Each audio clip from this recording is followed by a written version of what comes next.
Consideration of the motion to proceed to H.R. 8404, which the clerk will report. Motion to proceed to calendar number 449, H.R. 8404, an act to repeal the Defense of Marriage Act and ensure respect for state regulation of marriage and for other purposes.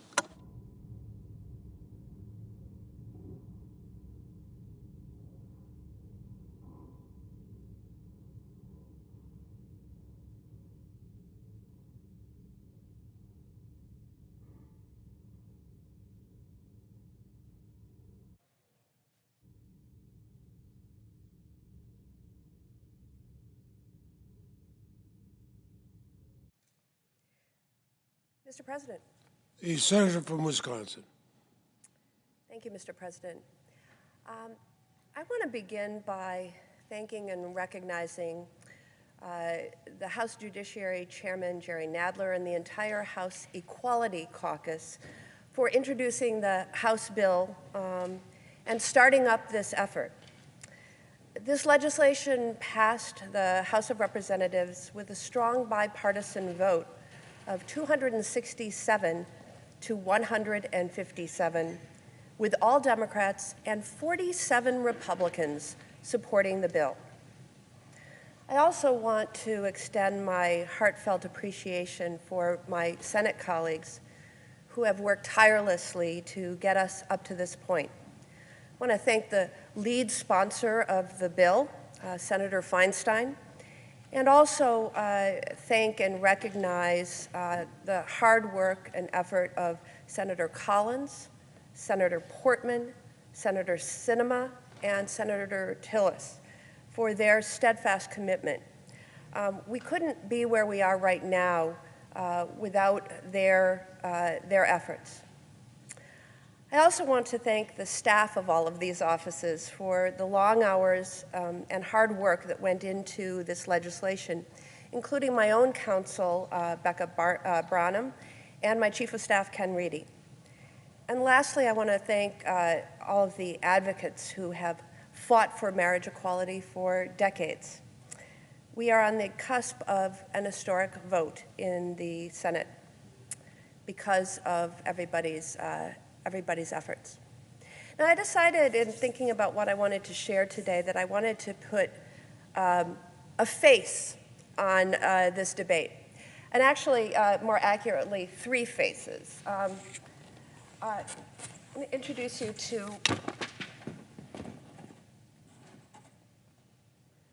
my dear friends, Margaret, Denise, and their daughter, Maria. And just tell you a little bit about them, but then how this underlying issue impacts them. The marriage and long partnership that my dear friends, Denise and Margaret, share began in Oklahoma in 1981. They were there as organizers working to pass the Equal Rights Amendment in that state. They were organizing support for the ERA so that we might add a few simple words to the United States Constitution. Specifically, equality of rights under the law shall not be denied or abridged by the United States or by any state on account of sex. That they met one another during a struggle for social justice surprised no one who knew either Denise or Margaret. For really, the pursuit of equality and equity and justice has defined each of them as individuals, as well as life partners. Their professional and personal lives and the movements for women's rights, LGBTQ rights, educational equity, affordable housing, economic justice, they're all inextricably linked. Their first date occurred in December of 1981 over coffee in Oklahoma City. And as that ERA campaign came to an unsuccessful close in 1982, they chose to move together to Madison, Wisconsin. And I vividly recall meeting them shortly thereafter in the autumn of 1984. Now, Denise hailed from Milwaukee, Wisconsin. This is Denise. Margaret from Webster City, Iowa. And they were incredibly and are incredibly committed to one another, but they also determined as they got a little older that something was missing. Actually, I wanted to say someone was missing. And Denise and Margaret's journey to find that someone was arduous, yet they never gave up. In 2003, after working with an adoption agency for many years, Denise received a video of their daughter, this lovely brown-eyed Maria. And the family that you now see here, this is actually several years old. Maria's now a sophomore at the University of Wisconsin-Madison campus, so a little bit dated. But I wanted to put a face or a series of faces on this because it's such an all-American family and an all-American story. But as everyone knows about the debate we're about to enter, is that marriage was not an option for Margaret and Denise until after the Obergefell decision. And the things that most married people take for granted are things that couples like Margaret and Denise had to think about and had to figure out how did they protect one another, how did they protect their family. We often think, when we think about marriage, of the wedding and the ceremony and the celebration, but we don't often think about the hundreds upon hundreds of rights and responsibilities that civil marriage confers upon couples. You know, Margaret and Denise were telling me about their recollection of when the city of Madison passed a domestic partnership ordinance, allowing them to register, and when that happened, for the first time, they could be on one another's health insurance. That's something that married couples kind of take for granted, that they can have one another on their health insurance.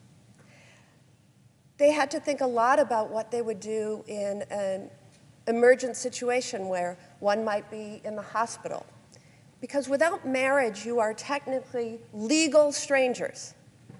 And literally, if Margaret were in the hospital after an accident, for example, Denise, without having the appropriate papers, the healthcare power of attorney, would be viewed as a legal stranger and potentially denied access.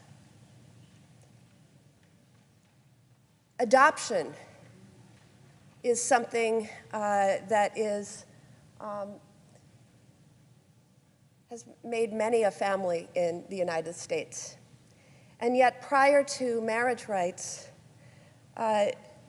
Denise and Margaret had to make a choice that only one would have the official adoption, but then they had to go through a whole bunch of legal rigmarole, if you will, so that Margaret, if need be, to go to a parent-teacher conference or to pick Maria up at school, had some documentation at the school that she too was a parent. Estate planning. You have to think about that. You had to think about that intently prior to marriage rights being conferred. I wanted you to get a quick chance to meet Margaret and Denise and Maria because they reflect the experiences of literally tens of millions of people in the United States. And it is why the Obergefell decision was so key. Now, I want to switch to a focus on why it is so critical that we adopt the Respect for Marriage Act. because Obergefell right now is the law of the land. But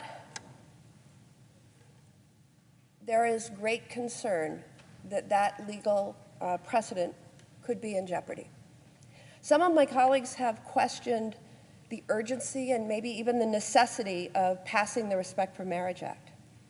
Some have asserted that there's no threat to these rights in America. Some have said that there's no case currently making its way up to the United States Supreme Court challenging these rights, so there's nothing really to worry about.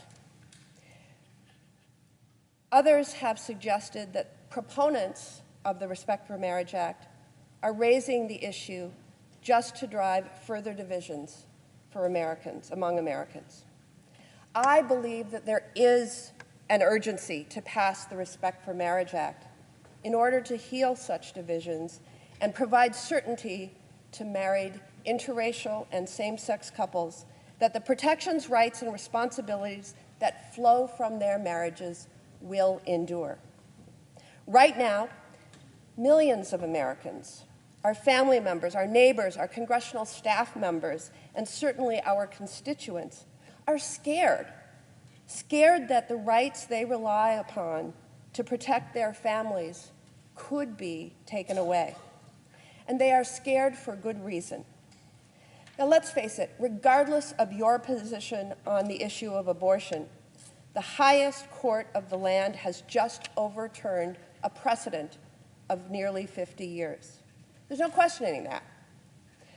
And the same legal arguments that the Supreme Court rested upon to reverse Roe versus Wade could just as easily be applied to reverse numerous other cases related to families, related to intimate relations, to contraception, and marriage. In the wake of the Supreme Court's decision to overturn Roe versus Wade in the Dobbs case, access to abortion care or denial of such care has been left in the hands of the states. By the way, in Wisconsin, we are subject to a criminal abortion law that was passed in 1849, 1 year after Wisconsin became a state, and before women had the right to vote, and certainly before women served in the legislature that serves to rule upon their rights. There are landmark cases related to marriage that could be threatened should the Supreme Court consider cases challenging those earlier decisions. One such case is Loving versus Virginia. That was decided in 1967. The Supreme Court ruled in Loving that state laws prohibiting interracial marriage were unconstitutional based upon the equal protection and due process clauses of the 14th Amendment and its liberty provisions.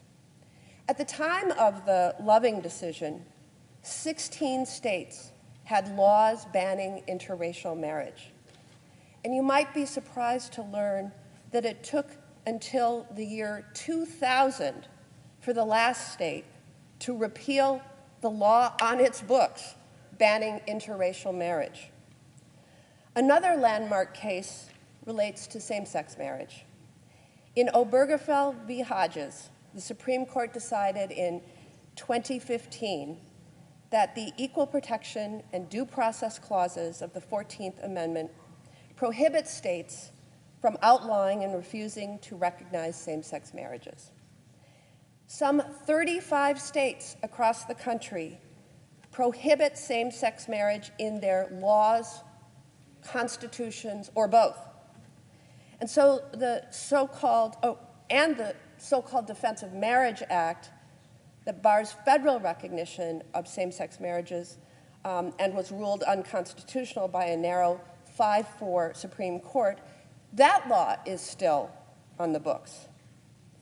Given this landscape, it is not unreasonable for same-sex and interracial couples to be fearful that the protections of their marriages are in real jeopardy. The fact that the constitutional principles of liberty, privacy, self-determination, and equal treatment under the law upon which Roe versus Wade was originally decided are the same constitutional principles on which the Loving and Obergefell case were decided, that makes the Supreme Court's reversal of Roe v. Wade all the more shocking and frightening to those in interracial and same-sex marriages. Several of my colleagues have maintained that even if the court may someday revisit these cases, there's no urgency right now, since there's no case challenging interracial or same-sex marriage that is currently making its way up to the Supreme Court. But you think about today's world. Given the Supreme Court's use of procedural mechanisms like cert before judgment or use of a shadow docket, cases often reach the Supreme Court faster than ever before. And when it comes to the merits, one needs to pay attention to the concurring opinion of Justice Clarence Thomas in the Dobbs decision. In his opinion, Justice Thomas explicitly said that the rationale used to overturn Roe v. Wade should be used to overturn cases establishing rights to contraception, same-sex consensual relations, and same-sex marriage. He was essentially providing an open invitation to litigators across the country to bring their cases to the court, inevitably instilling fear among millions of Americans. The Supreme Court should not be in a position to undermine the stability of families with a stroke of the pen. So now Congress must act. And Congress is acting with a full-throated endorsement from the American people.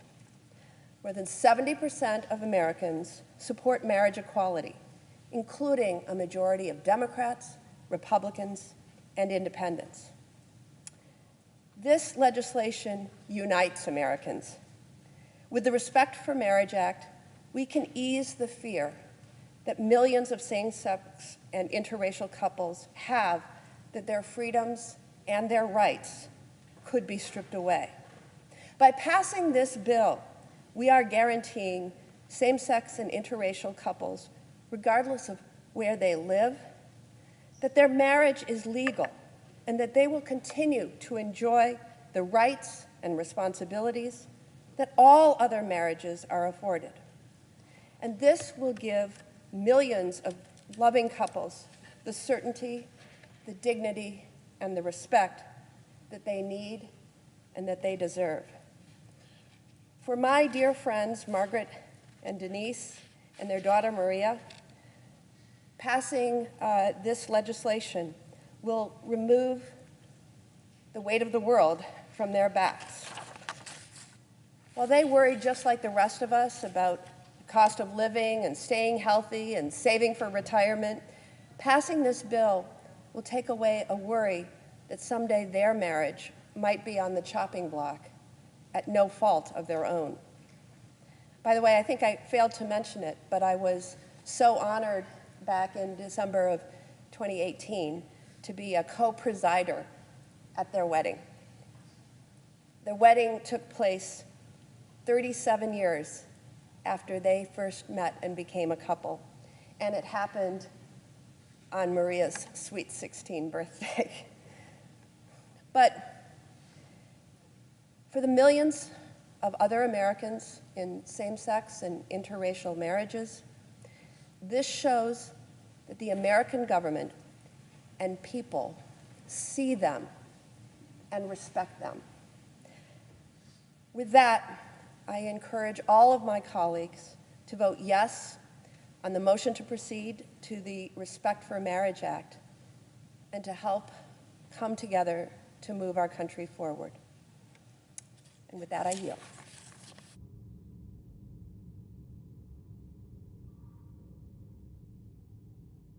Madam President. The senator from Maine. Thank you, Madam President. Madam President, I rise today to express my strong support for the Respect for Marriage Act, a bipartisan bill that Senator Baldwin and I have introduced with our colleagues, Senator Feinstein, Senator Portman, Senator Sinema, and Senator Tillis. Madam President, this bill recognizes the unique and extraordinary importance of marriage on an individual and societal level. It would help promote equality, prevent discrimination, and protect the rights of Americans in same-sex and interracial marriages. It would accomplish these goals while maintaining and indeed strengthening important religious liberty and conscience protections. I'm proud to be the lead Republican sponsor of this legislation, and I'm grateful that a similar bill passed the House with strong bipartisan support. Madam President, as the Senate considers and prepares to vote on this historic legislation, I would be remiss if I did not begin by recognizing the tremendous progress that LGBTQ individuals in this country, in our country, have made in recent times in achieving equal rights. It was not long ago that patriotic Americans could not be honest about their sexual orientation while fighting to protect our country, our freedoms in the armed forces. I led the fight with former Senator Joe Lieberman of Connecticut to repeal the discriminatory Don't Ask, Don't Tell law. It was not long ago in America that a person could be fired merely for being gay. I strongly supported the Employment Non-Discrimination Act, known as ENDA, which passed the Senate in 2013 and would have prohibited such discrimination. 7 years later, the Supreme Court in Bostock held that the Civil Rights Act protects employees from discrimination based on their sexual orientation or gender identity. And it was not long ago in America that individuals could not marry the person whom they loved if that person were of the same sex.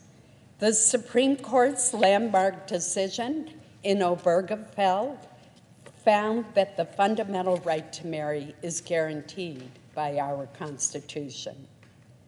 Madam President, let us remember that we are talking about our family members, our friends, our coworkers, our neighbors. I'm proud to have stood with them, and I will continue to stand with them in efforts to protect and secure their rights, while at the same time steadfastly protecting and respecting religious liberty. The Respect for Marriage Act would accomplish two primary goals.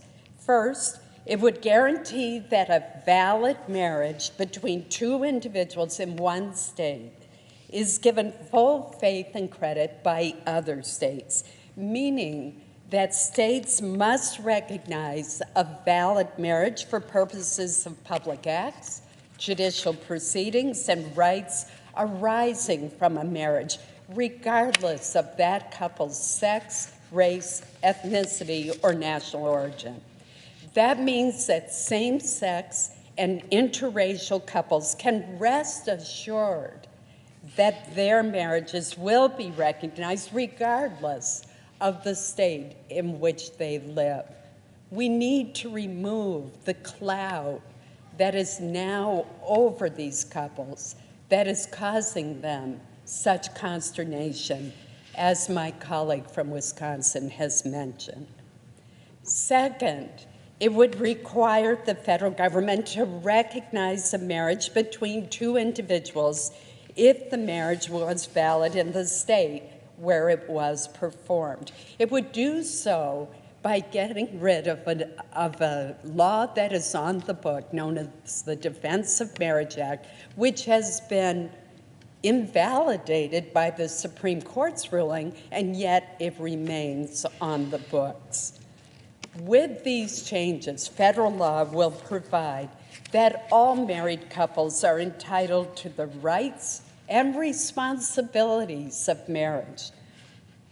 This includes, for example, making medical decisions for an ill spouse and receiving spousal benefits from programs like Social Security and Medicare, as well as those benefits earned from service in our armed forces. To remove any ambiguity about the intent and scope of this bill, I have worked with my Senate colleagues on both sides of the aisle, as well as with a coalition of religious organizations, to develop an amendment designed to clarify the language and address concerns that have been raised with the House version of our bill.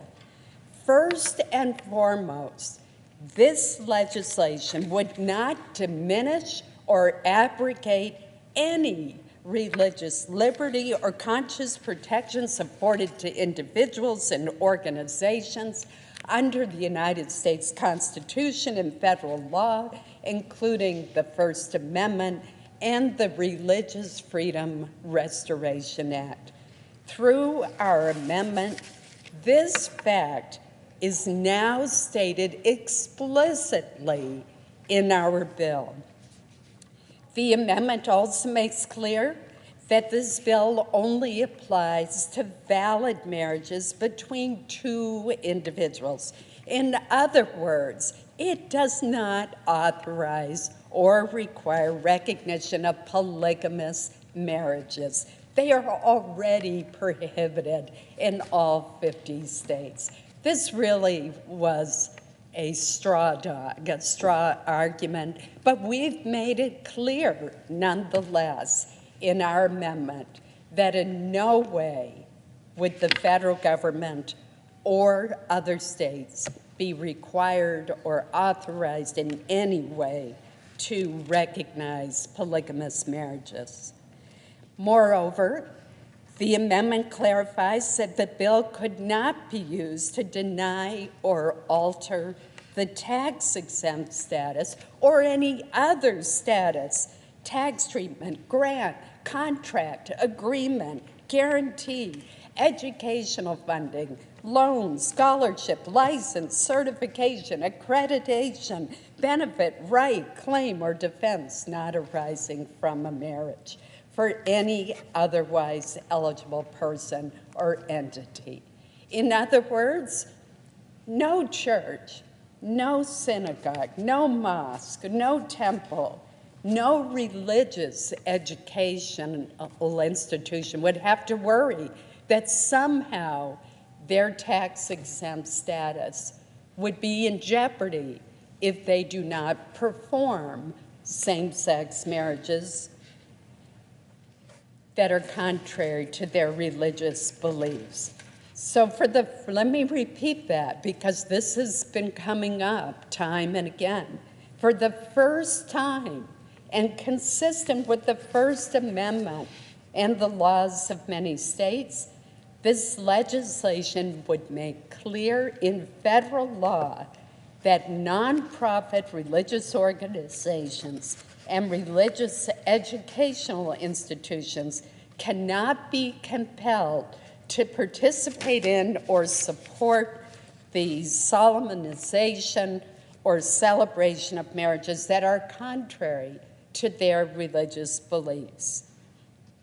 And Madam President, I would ask that an excellent analysis by the First Amendment partnership be included on this issue in the record at the end of my statement. Without objection.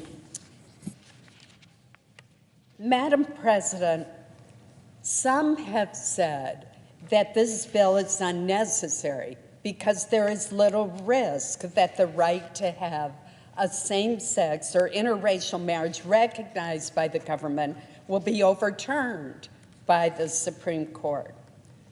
Regardless of one's views on that possibility, there is still value in ensuring that our federal laws reflect that same-sex and interracial couples have the right to have their marriages recognized regardless of where they live in this country.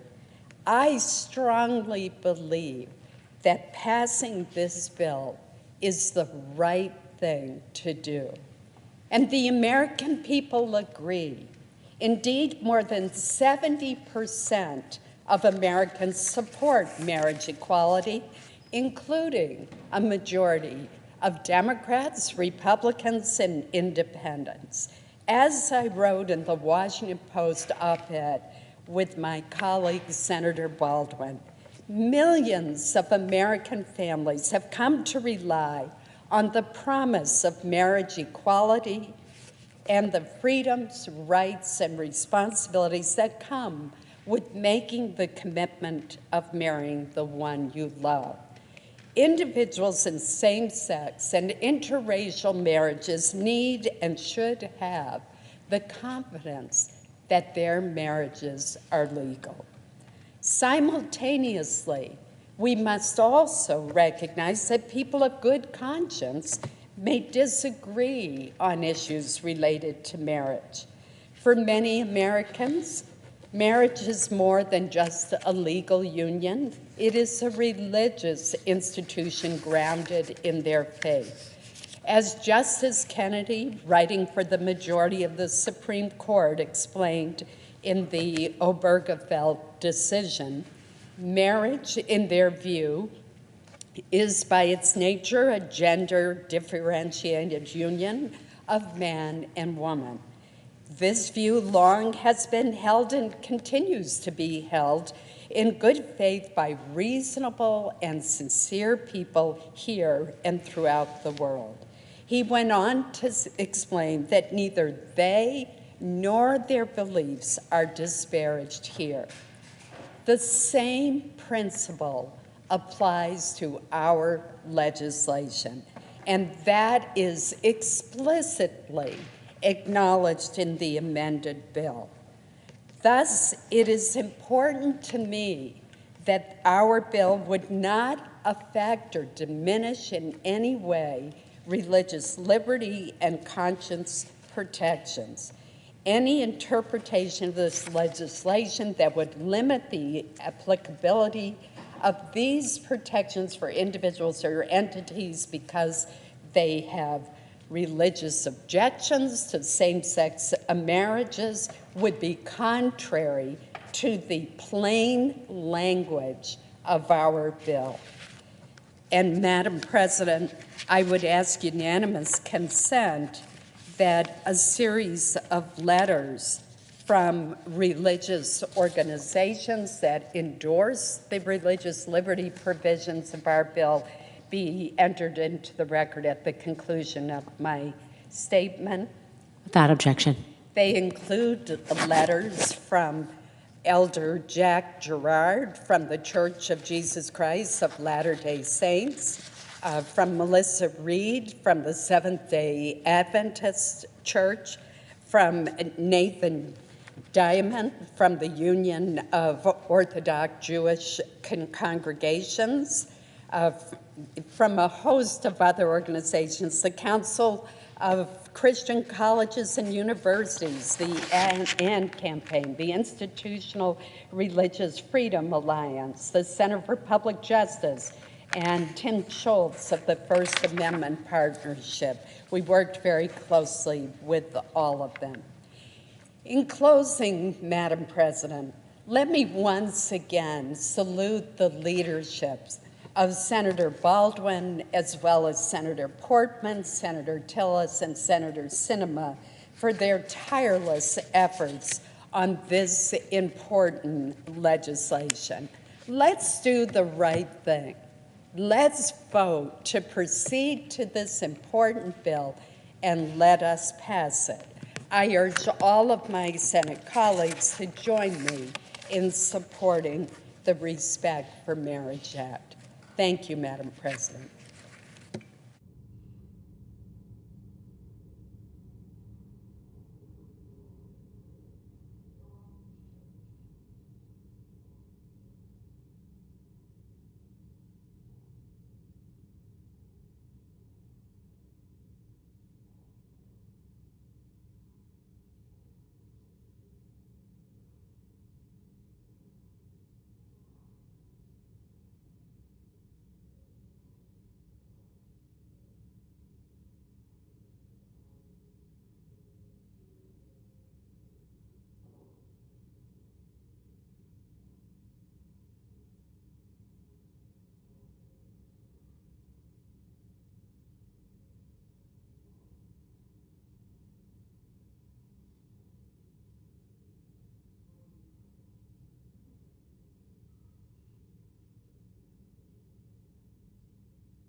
Already spoke?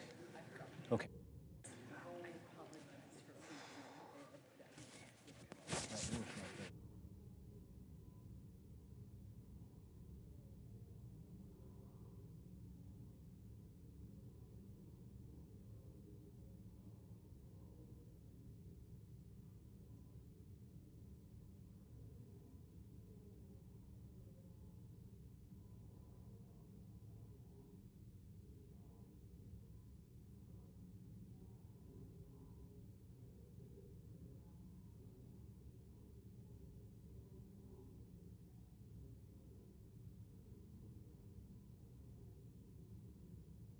How much time you want, Gary?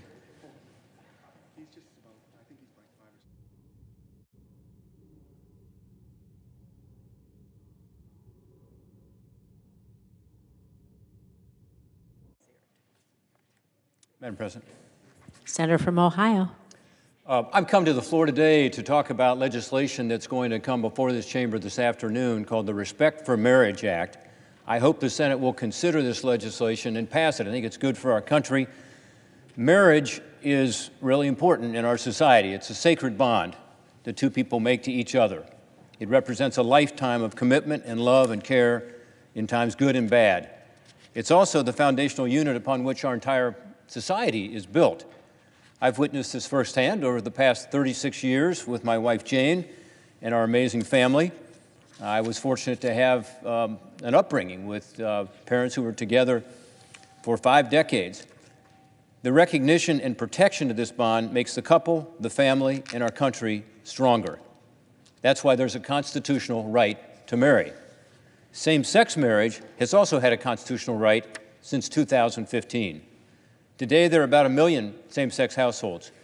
About 60% of them are married. In the minds of most Americans, the validity of these marriages is a settled question. And the overwhelming majority of Americans want this question to be settled. According to Gallup, 71% of Americans believe that same-sex marriage should be recognized as valid by law. Majority support for same-sex marriage, by the way, is seen across all age groups, races, religious affiliations, and even political parties. In fact, polling from just last year shows that 55% of Republicans support the legal recognition of same-sex marriage. Now, the Respect for Marriage Act we're about to vote on actually doesn't go that far. It simply says that you get married in one state, another state has to honor it. So why are we here, given that this broad American consensus? Why is the Senate debating this today as to whether we should recognize something that the vast majority of Americans already recognize and support? The answer is because current federal law does not reflect the will or beliefs of the American people in this regard. The current statute allows states and federal governments to refuse to recognize valid same-sex marriages. While it's true that this law is not currently enforceable, I would argue, because of Supreme Court rulings, it still represents Congress's last word on the subject. So it's important to clarify that, to get the old legislation off the books. Likewise, current federal law is silent on the question of interstate interracial marriage, believe it or not. So that needs to be addressed. Given this disconnect between the American people and our current legislation, it's time for the Senate to settle the issue and pass the Respect for Marriage Act, as the House of Representatives has already done. And by the way, that was an overwhelming vote in the House, with 46 Republicans supporting it. This bill simply allows interracial or same-sex couples who were validly married under the laws of one state to know that their marriage will be recognized by the federal government and by other states if they move in accordance with established Supreme Court precedent. So that's why we have to do this. Second, we have to do it because in a recent Supreme Court case, there was this notion that maybe this would get revisited, this issue of same-sex marriage. So it's important that we resolve the issue for both of those reasons. And people who are in same-sex marriages are understandably very interested in having that resolved. They want to clarify it. I mean, they've made financial arrangements, maybe adoptions, and so on. They want to be sure that that marriage can continue to be honored. So I think, in short, there are two main effects of this bill, and both are well within the constitutional authority of the Congress to address. First, to ensure that the marriages legally performed in one state are recognized as valid in other states, regardless of sex or race. This is a straightforward application, by the way, of the full faith and credit clause of the Constitution anyway. Under this clause, states are required to recognize things like court judgments and public records from other states. This bill simply clarifies that marriage is one of those things that must be recognized across state lines. Second, this bill specifies that the federal government will recognize a marriage that is valid in the state where it was performed. This portion of the bill keeps the federal government out of the business of defining marriages, which is something on my side of the aisle among Republicans is particularly important, because that leaves the decision to the states where it properly belongs. I also want to take a moment to address what this bill does not do, because I've had a lot of conversations with my colleagues over the last week or so about this. And in some cases, they're talking about things that this bill simply doesn't do. It does not require any state to perform same-sex marriages if it chooses not to, in the event that the current Supreme Court case, let's say, is overturned. It just doesn't do that. It does not require anything not already required by Supreme Court precedent. It certainly does not allow polygamy. This is a point that's been raised by some of my colleagues on my side of the aisle. Polygamy is illegal in every jurisdiction in the United States. And this bill does nothing to change that, but it actually adds another provision in our amendment we'll talk about in a second that explicitly prohibits polygamy. The bill does not permit lawsuits against individuals or entities acting in a purely private capacity, and that's important.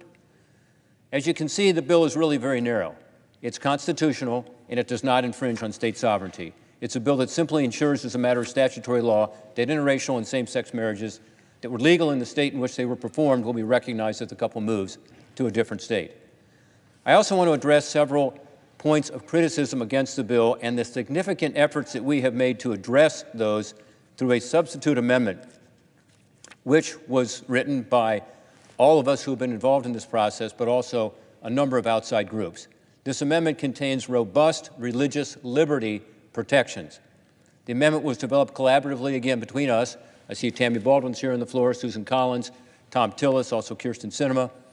Also by listening to feedback and working extensively with many of our Senate colleagues, with faith-based groups on the outside, and also other stakeholders. The first criticism that I've heard is that this bill does not sufficiently protect people of faith. I disagree. I believe religious freedom is a fundamental pillar of our constitutional order, and I'm confident nothing in this bill will diminish the religion and conscience protections that exist under the First Amendment or any other federal laws. To further advance and protect our cherished religious freedoms, however, our amendment contains 4 very important provisions. First, it acknowledges that decent and honorable people hold diverse views about the role of gender in marriage, and that such people and their beliefs are due respect. This is very important to many of the religious organizations we've dealt with who are strongly supporting this legislation, to make the point that people are going to have different points of view, and we're going to respect that. It also has a very important application to the lawsuits that people are concerned about that might come up. In the Bob Jones case, as an example, there was a notion that was different with regard to interracial marriage. In this case, though, with regard to same-sex marriage, again, we respect people who have different points of view, and it's important to lay that out.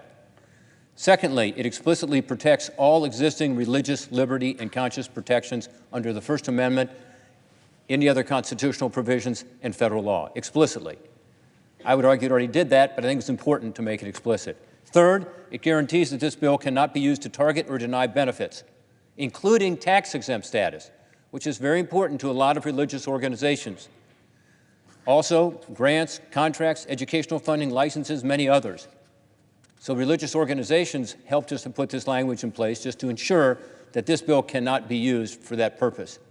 Fourth, it ensures that nonprofit religious organizations, including churches, mosques, synagogues, religious schools, and others, cannot be required to provide facilities, goods, or services for marriage ceremonies or celebrations against their will.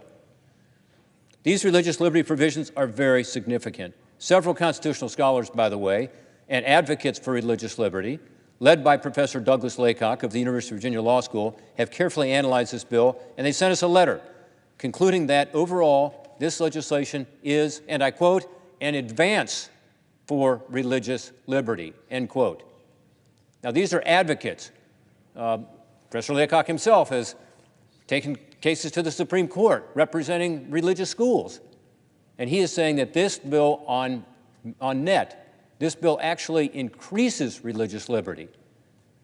Numerous other important faith groups agree. The Reverend Walter Kim, president of the National Association of Evangelicals, described this amendment, if it passes, as, quote, the first significant bipartisan legislation in many years advancing religious freedom for all, including those who hold traditional views on marriage. In other words, he's saying this legislation, forgetting the parts about same-sex marriage, which are very important, but with regard to religious liberty, it moves the ball forward, in his view, as the president of the National Association of Evangelicals. Another criticism of this bill is that it will be used to target religious organizations by revoking their tax-exempt status under federal law. I don't see how this would be possible without even having an amendment, but we wanted to clarify that. This bill does not require anything that is not already required by the Supreme Court. However, penalizing or targeting a private organization because of some sincere views on same-sex marriage would be a clear First Amendment violation. I'm confident the court would not tolerate it. But to ensure that this bill cannot be used to target or deny benefits to religious organizations, our amendment explicitly forbids it. The amendment specifies this legislation may not be used to deny or alter, quote, any benefit, status, or right unrelated to marriage, period. This gives assurances to people and organizations of faith that their tax-exempt status, tax treatment, educational funding, licenses, and other benefits cannot be affected by this legislation. The third criticism I've heard is that this bill could lead to legalized and recognized polygamy. Again, to address it, we put an explicit prohibition in place, even though no state permits it. So there cannot be a recognition of polygamous marriages, period. As you can tell, we have worked hard to address the concerns that have been raised. and to craft an amendment that provides robust affirmative protections of people of faith without diminishing the rights for couples in same-sex marriages. This is very important. President Hoekstra of the Council for Christian Colleges and Universities, the group that's endorsing this legislation, observed that this amendment, and I quote, sends a strong bipartisan message to Congress and the administration and the public that LGBTQ rights can coexist with religious freedom protections, and that the rights of both groups can be advanced in a way that is prudent and practical, end quote. That's what's extraordinary about this bill. These two, sometimes viewed as competing interests, are working together. And as she said, we've shown here through this legislation that these rights can coexist. Religious freedom on the one hand, LGBTQ on the other hand. Achieving this kind of compromise could not have happened without hard work, good faith, and bipartisan negotiation. I want to extend specific thanks to the following groups that have worked with my colleagues and me to develop this legislation, including the Church of Jesus Christ of Latter-day Saints, also known as the Mormon Church, the National Association of Evangelicals, Seventh-day Adventist Church, the Union of Orthodox Jewish Congregations of America, the Council for Christian Colleges and Universities, the Center for Public Justice, the AND Campaign and the Institutional Religious Freedom Alliance, and the First Amendment Partnership. It is my hope that with the changes we've talked about today, and we've all now agreed to, we can pass this legislation with the same kind of overwhelming bipartisan majority we saw in the House of Representatives, and therefore settle this issue once and for all. Millions of American couples, including many in Ohio, are counting on their elected representatives in Congress to recognize and protect their marriage, to give them the peace of mind to know that their marriage is indeed protected and secure. We must not let them down. Thank you, and I yield the floor. Majority Leader. Madam President, today the Senate has a chance to live up to its highest ideals by taking up legislation that will protect the rights of all Americans, regardless of who they choose to marry. In many ways, the story of America has been a difficult but inexorable march towards greater equality for all people. Throughout our history, sometimes we've taken very important steps forward. Other times, unfortunately, we've taken steps backward. But today, the Senate is taking a truly bold step forward in the march towards greater justice, greater equality, by advancing the Respect for Marriage Act. It's a simple, narrowly tailored, but exceedingly important piece of legislation that will do so much good for so many Americans. It will make our country a better, fairer place to live. Passing this bill is as personal as it gets for many of us in this chamber. Myself, Madam President, included. My daughter and her wife, my daughter-in-law, are expecting a baby next spring, and I want to do everything possible to make sure their rights are protected under federal law. I want them and everyone in a loving relationship to live without the fear that their rights could one day be stripped away. So there are many of us who are deeply invested in seeing this bill succeed. Originally, it was our intention to take action on the Respect for Marriage Act back in September, fresh off the House's strong bipartisan vote for the summer. Remember, 47 House Republicans joined Democrats to pass this bill. But at the urging of my colleagues from both sides of the aisle, I agreed to hold off on scheduling a vote in order to make sure we had enough support to move forward. My job, at the end of the day, will always be to prioritize getting things passed through this chamber, and marriage equality is too important an issue to risk failure. So I made the choice to trust the members who have worked so hard on this legislation and wait a little bit longer in order to give the bipartisan process a chance to play out. Much better to pass this legislation and move equality forward than simply have a show vote, which would bring political reckoning but no real change for the American people. I want to thank my colleagues from both sides of the aisle who've led the charge in getting this bill ready for the floor and hopefully soon onto the President's desk, including Our two leaders on our side, Senators Baldwin and Sinema, who have done a fabulous job and have worked this bill so hard and so well and so consistently. I want to thank Senators Portman and Tillis and Collins on the other side, who were part of this bipartisan team. They've managed this process stupendously, and I'm optimistic their efforts will prove successful later today. To the rest of my colleagues, and to all Americans who are watching what the Senate does, this is a great chance to do something very important for tens of millions of Americans. No one in a same-sex marriage should have to worry about whether or not their marriage will be invalidated in the future. They deserve peace of mind, knowing their rights will always be protected under the law. With this bill, we can take a significant and much-needed step in that direction. The majority of Americans support us in this endeavor. They're joined not only by hundreds of major American companies who support this bill, but also religious organizations who affirm that the Respect for Marriage Act is a sound and a common-sense piece of legislation. So if both parties can come together, today could be truly one of the highlights of the year for this body. This has been an incredibly productive year in Congress, full of many significant achievements. But I think that passing the Respect for Marriage Act would be one of the more significant accomplishments of the Senate to date. And like so many other bills this year, it will be an unequivocal bipartisan win. So, I urge my colleagues, think about those who you know and love who are in a same-sex marriage. Maybe it's your friends, maybe it's your family, maybe it's someone on your staff.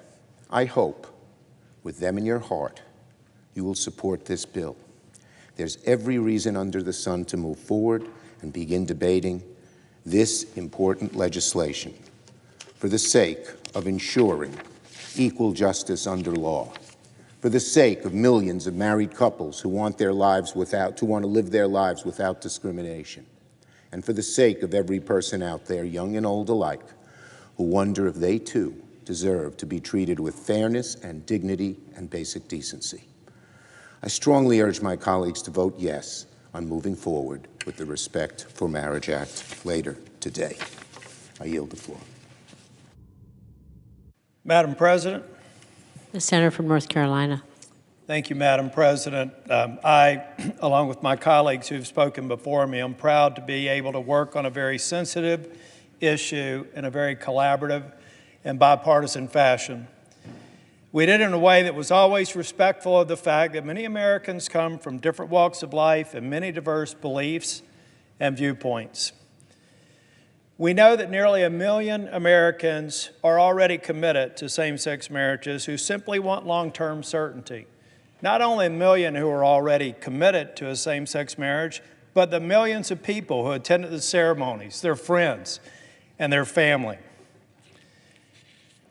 As we went through this bill, we listened to the very sincere concerns of Americans with strongly held religious beliefs who simply wanted to make sure that Congress protects their First Amendment rights, especially the freedom of religion.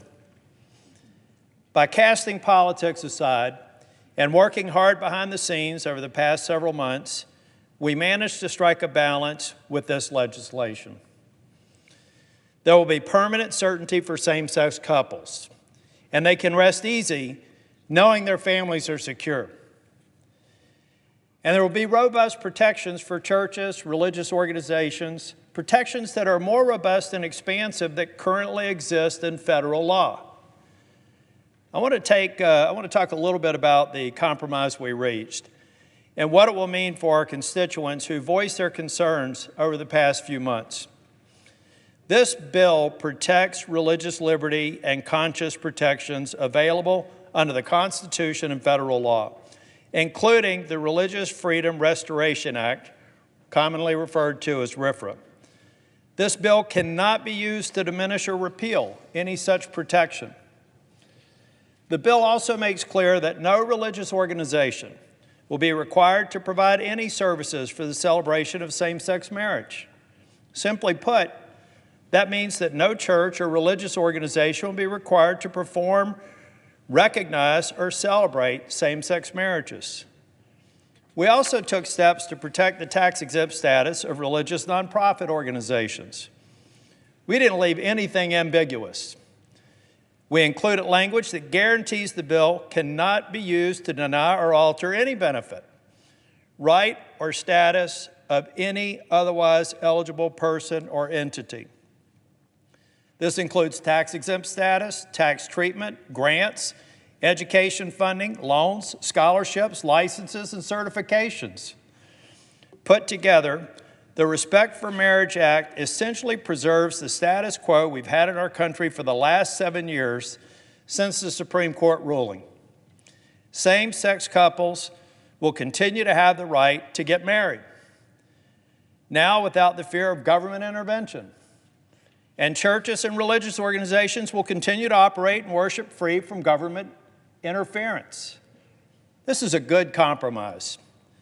It's one that's based on mutual respect for our fellow Americans, protecting the right of Americans who may have different lifestyles or different viewpoints. I'm proud of the work we did with this bill. I'm looking forward to voting yes on it, and I'm grateful for the leadership of so many people who were involved. Of course, Senators Collins, Senator Portman, Senator Baldwin, and Senator Sinema. But I also want to thank the Church of Latter-day Saints, the Seventh-day Adventists, the Council for Christian Colleges and Universities that represent 150 different religious institutions of higher learning here in the United States alone, and they have operations abroad, the National Association of Evangelicals, the Center for Public Justice, and its Institutional Religious Freedom Alliance. Madam President, I believe this is a good bill. And bipartisan bills in any environment are difficult.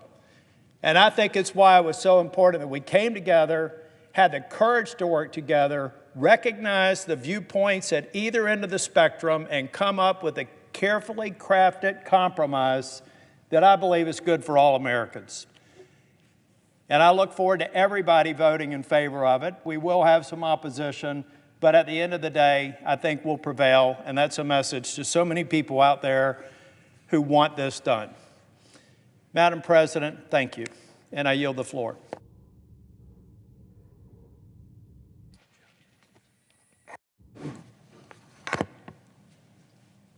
Madam President. The Senator from Arizona. Thank you, Madam President. I rise today as our country takes an important step forward to protect the rights and freedoms of all Americans. Together with broad bipartisan support, the Senate will provide certainty to millions of Americans in loving marriages and enshrine into law the basic protections afforded all Americans while respecting our country's critical principle of religious liberty. This historic milestone builds off of years of incredible strides we've made advancing freedom and equality, including hard-fought victories I've been honored to help lead. Nearly 2 decades ago in 2006, at a time when our country was just beginning to debate marriage, Arizona proposed a ballot proposition banning same-sex marriage in our state's constitution. This issue was personal to me and to many other Arizonans. Similar ballot provisions had passed in states across the country, red and blue states alike, and the stakes were high. The pundits didn't give Arizona much of a chance. I knew that in order to buck the trend and win, we'd need to run a different kind of campaign that expanded the conversation, cultivated a diverse group of unlikely partners, and moved past the tired, partisan talking points. That's why I worked across the aisle and teamed up with my good friend, Steve May, a Republican. Now, we faced some criticism at the time for how we chose to run our campaign. Some wanted us to run a partisan campaign, convinced that highlighting the divides in our community and focusing exclusively on the LGBTQ community would put us over the top. But I knew we couldn't do it just by talking amongst people who already agreed with our position. The polling showed it. And frankly, we felt that in order to do right by our friends, our neighbors, and our fellow members of the community in Arizona, we had to do more than run a campaign that made our core supporters feel good, but ultimately didn't build the broad-based coalition of Arizonans needed to win. That's why we expanded the conversation to include how the proposition would harm all unmarried couples across Arizona, not just those in the LGBTQ community, people in domestic partnerships, people in common law marriages. Because here's the truth. When we reach beyond partisan talking points to find common ground, we expand what's possible in Arizona and in our country. We had open and honest conversations about the hopes and dreams that unite us, instead of the superficial differences that divide us. In Arizona, we value our independence. We're proud of our families and our communities, and we work hard to protect them.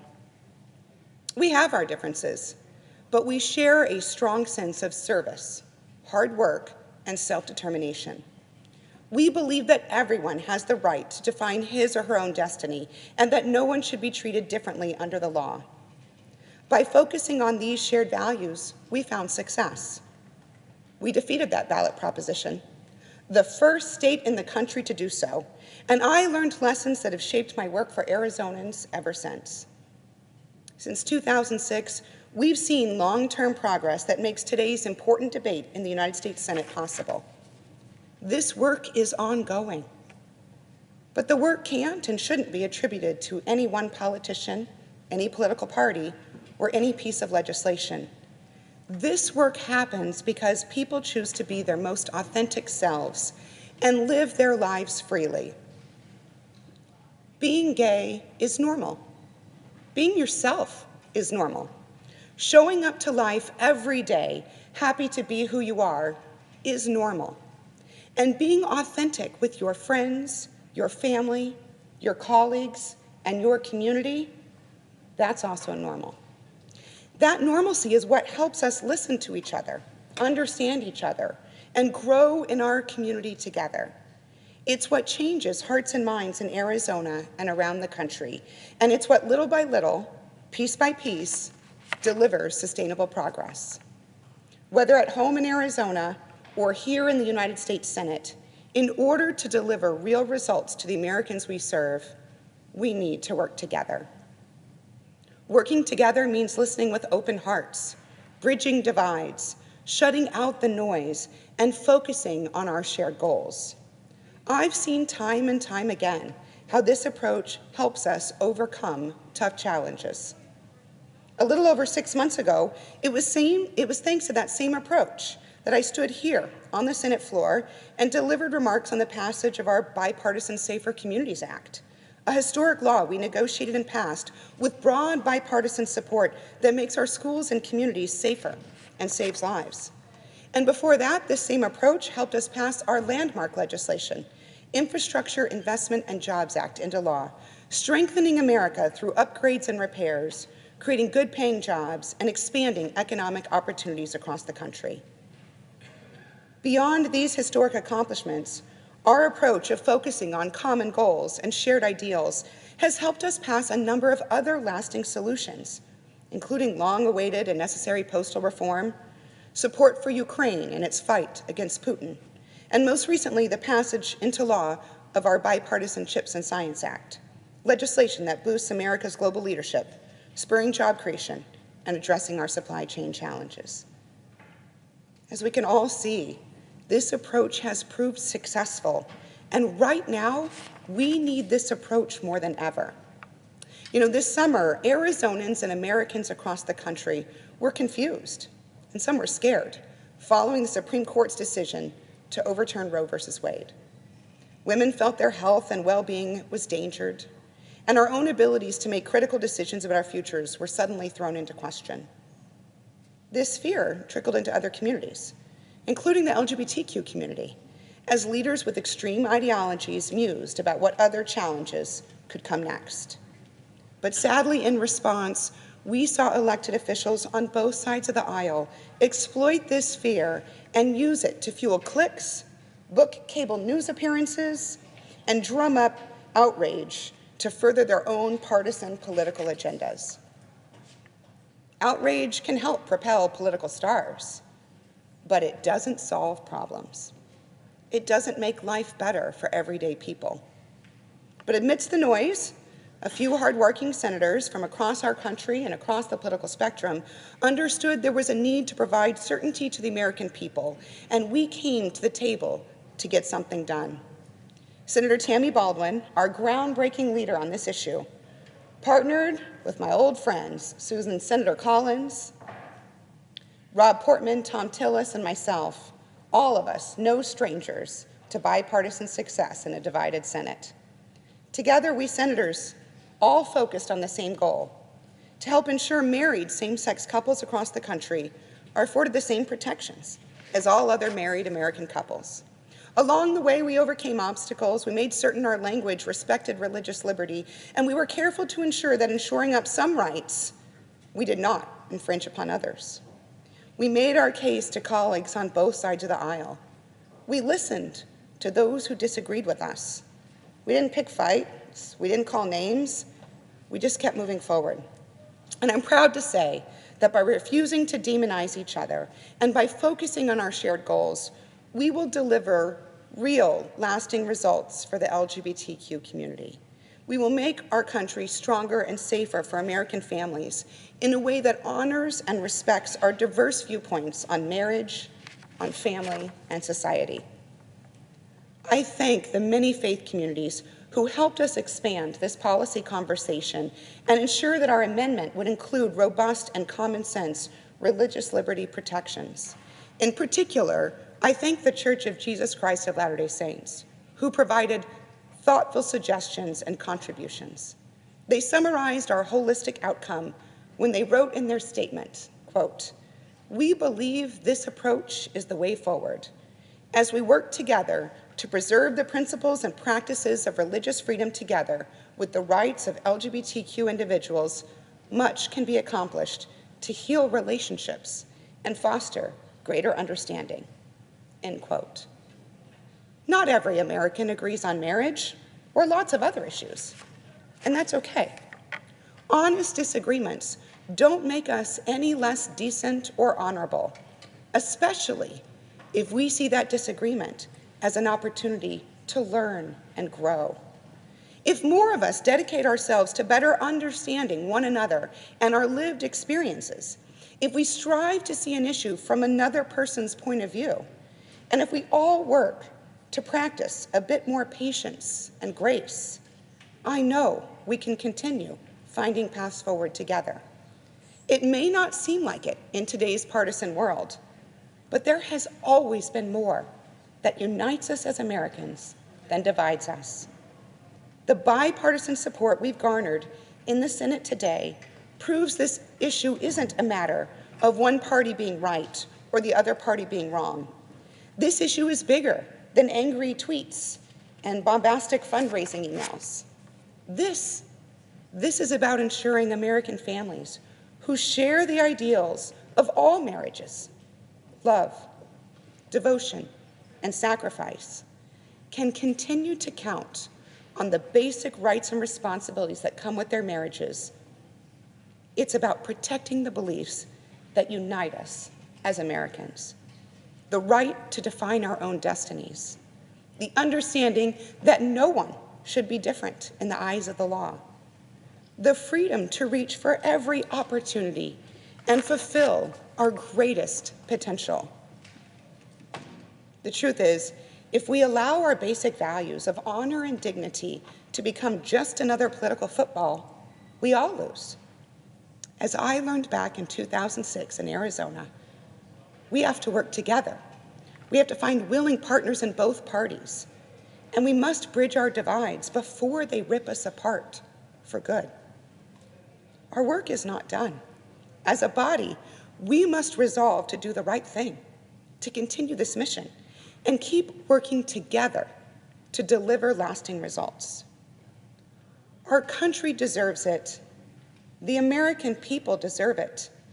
And the stakes are too high to stop our progress now. Thank you, and I yield the floor.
Mr. President.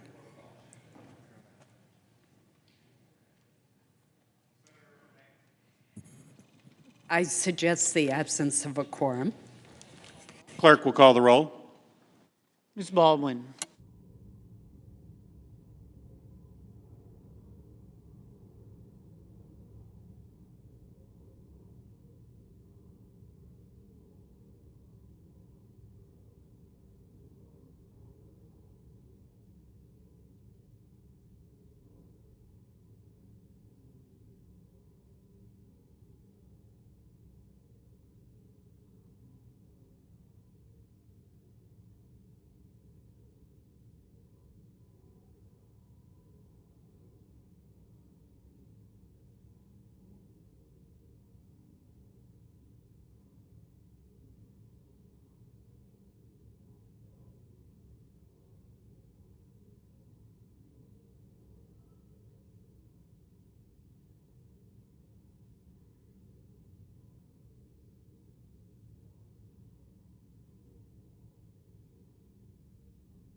Mr. President, Senator from Wisconsin. I ask unanimous consent that the quorum call be evisciated. Without objection, I ask unanimous consent that the vote previously scheduled for 3:15 be called immediately. right here. By unanimous consent, the clerk will report the motion to invoke cloture. Cloture motion. We, the undersigned senators, in accordance with the provisions of Rule 22 of the Standing Rules of the Senate, do hereby move to bring to a close the debate on the motion to proceed to calendar number 449, H.R. 8404, an act to repeal the Defense of Marriage Act and ensure respect for state regulation of marriage and for other purposes, signed by 18 senators. Right here. By unanimous consent, the mandatory quorum call has been waived. The question is it the sense of the Senate that debate on the motion to proceed to H.R. 8404, an act to repeal the Defense of Marriage Act and ensure respect for state regulation of marriage and for other purposes shall be brought to a close? The ayes and nays are mandatory under the rule. The clerk will call the roll. Ms. Baldwin.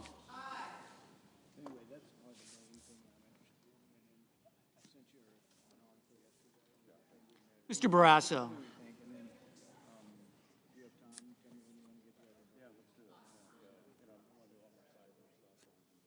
Mr. Bennett. Mrs. Blackburn.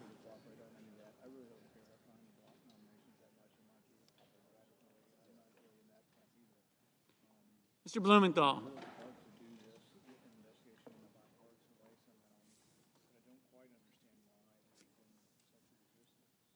Mr. Blunt.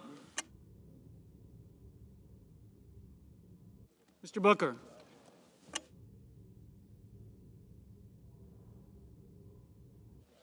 Mr. Bozeman.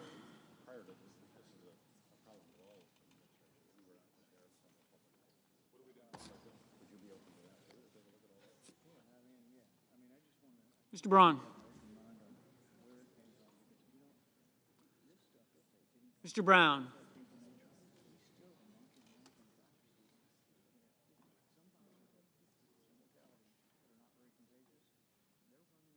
Mr. Burr.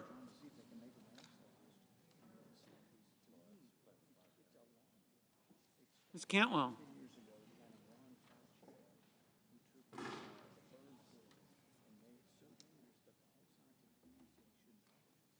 Mrs. Capito.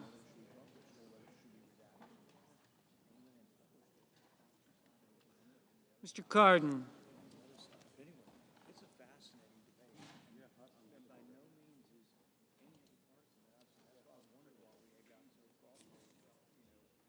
Mr. Carper.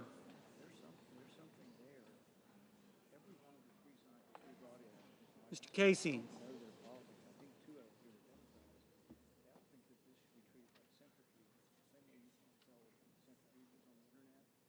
Mr. Cassidy.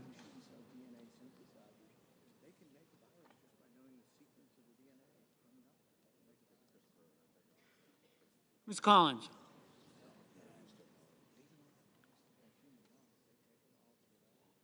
Mr. Coons.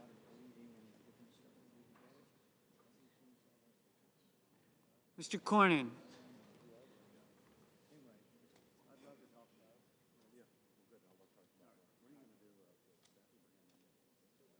Ms. Cortez Masto.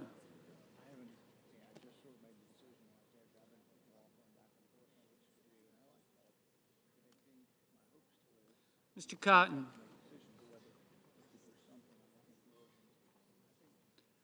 Mr. Kramer.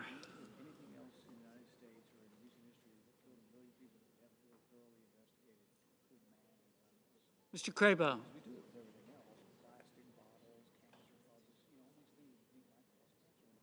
Mr. Cruz.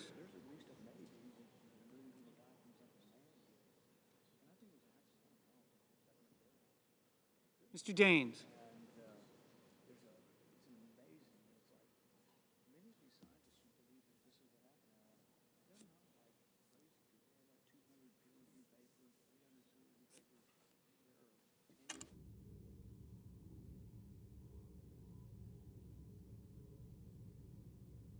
Ms. Duckworth.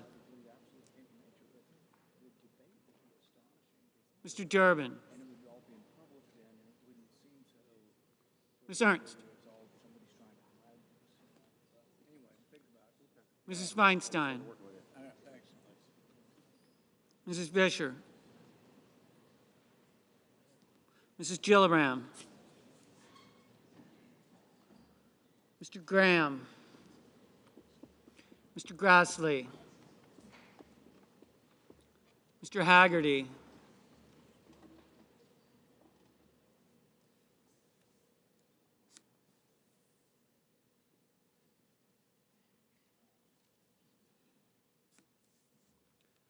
Ms. Hassan.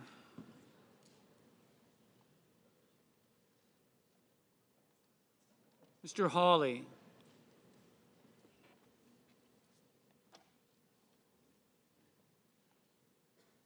Mr. Heinrich.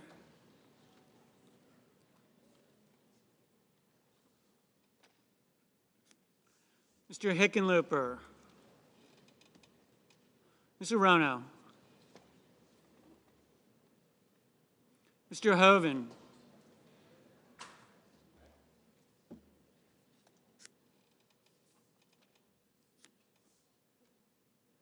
Mrs. Hyde-Smith.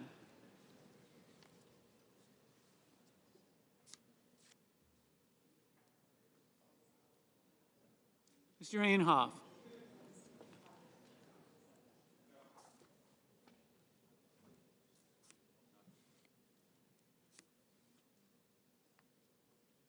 Mr. Johnson.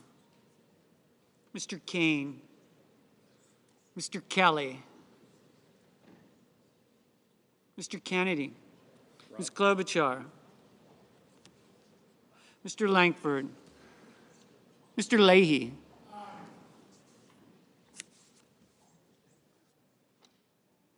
Mr. Lee. Mr. Lujan.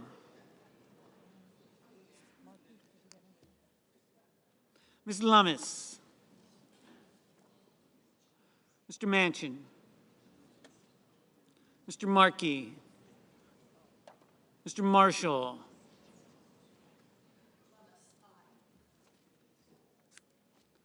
Mr. McConnell. Mr. Menendez, Mr. Merkley, Mr. Moran. Ms. Markowski. Mr. Murphy.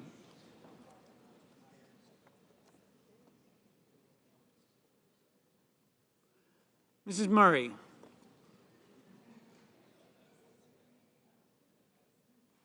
Mr. Ossoff.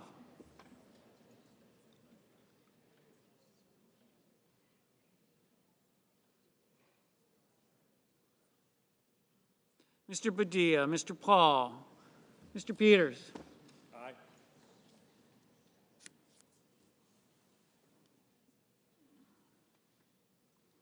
Mr. Portman.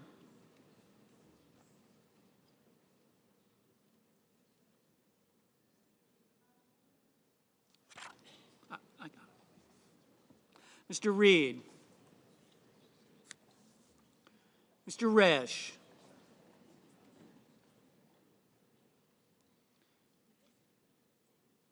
Mr. Romney.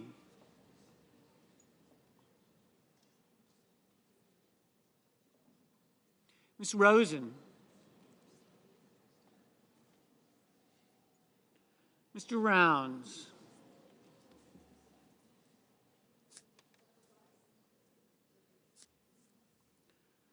Mr. Rubio.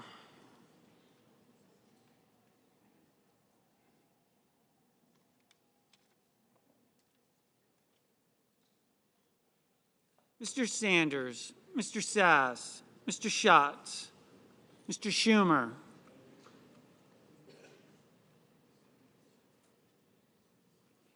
Mr. Scott of Florida,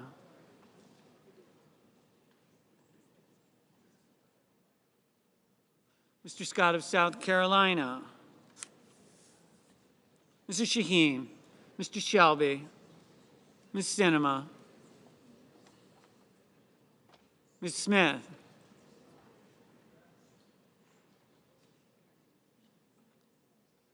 Ms. Stabenow, Mr. Sullivan,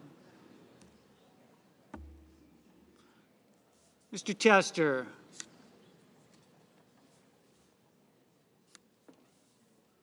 Mr. Thune, Mr. Tillis, Mr. Toomey, Mr. Tuberville,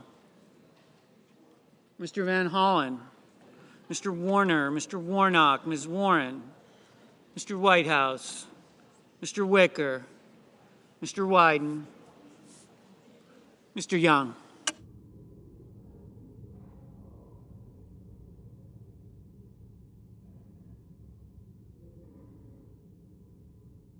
Senators voting in the affirmative: Baldwin, Collins, Duckworth, Durbin, Hassan, Leahy, Lummis, Markey, Menendez, Merkley, Murphy, Padilla, Peters, Portman, Schatz, Schumer, Sinema, Stabenow, Tillis, Warnock, Warren.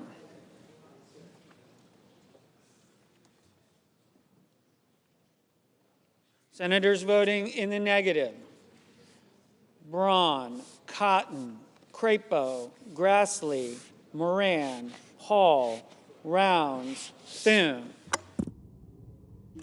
Mr. Casey, aye.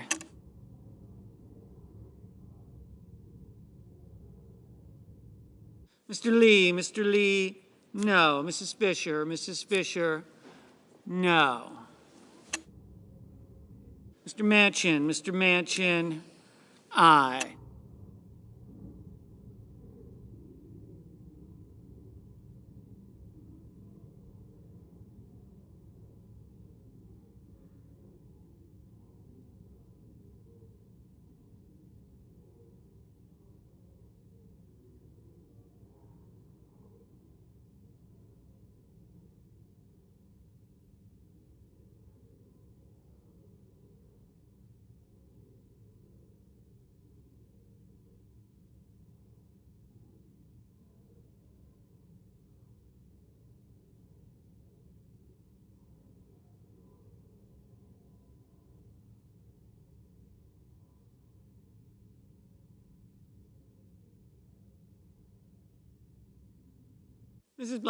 Mrs. Blackburn, no.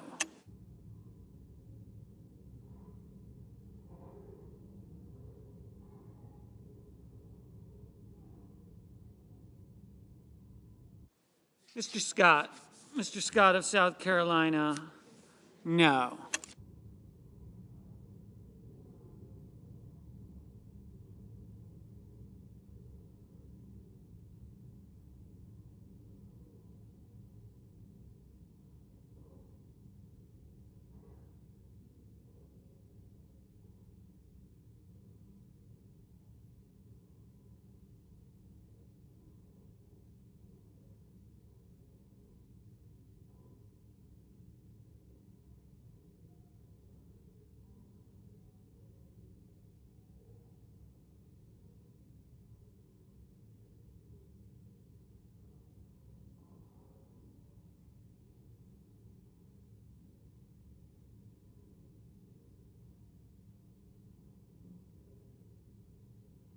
Mr. Burr, aye.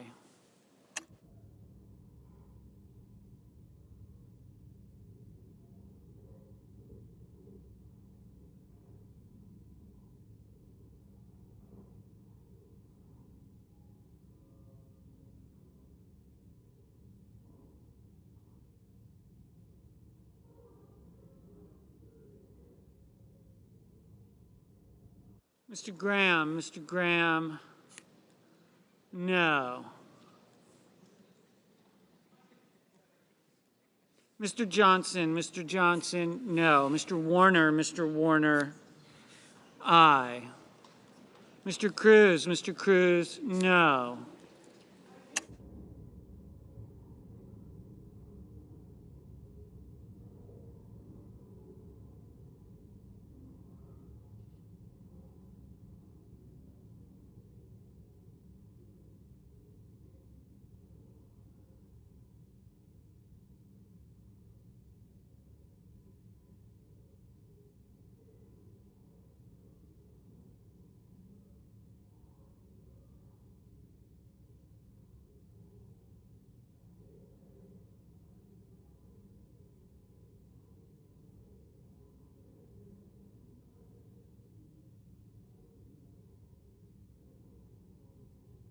Mr. Carper,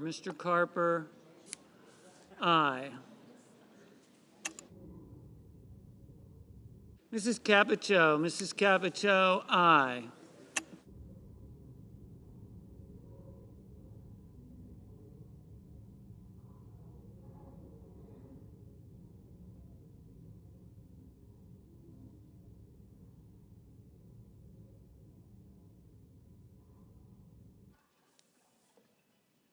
Mr. Sullivan, aye.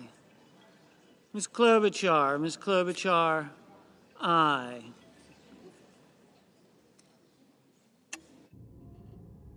Mr. Booker. Aye. Mr. Booker, aye.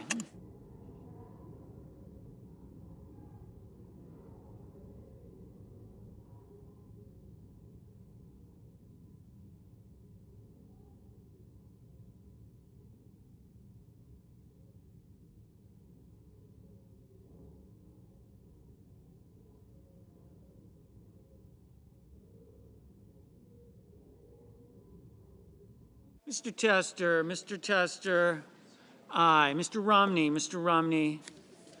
aye. Mr. Blumenthal, aye. Mr. Cornyn, no. Mr. Heinrich, aye.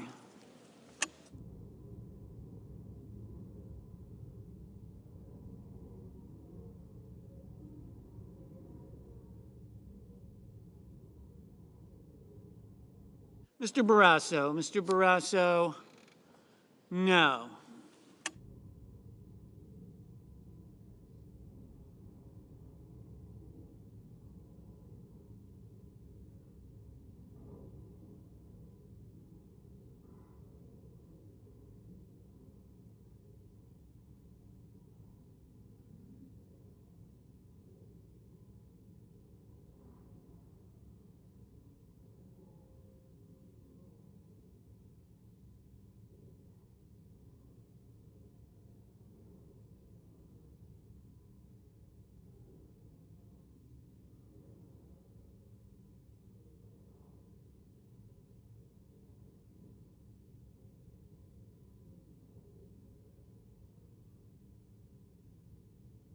Mr. King, aye.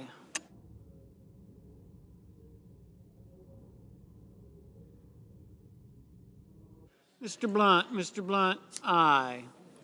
Ms. Cantwell, aye.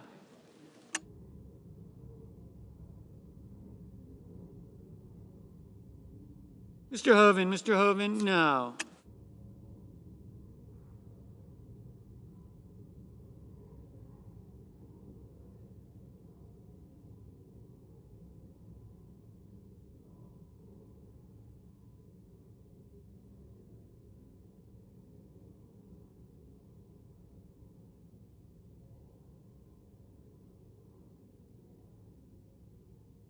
Mr. Langford, no. Mr. Lujan, aye.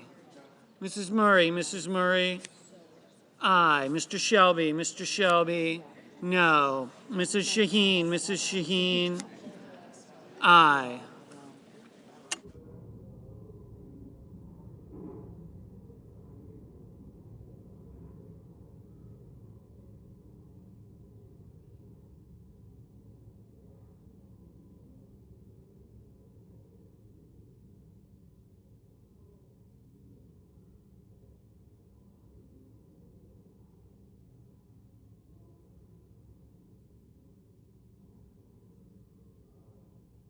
Mr. Bennett, aye. Ms. Smith, aye.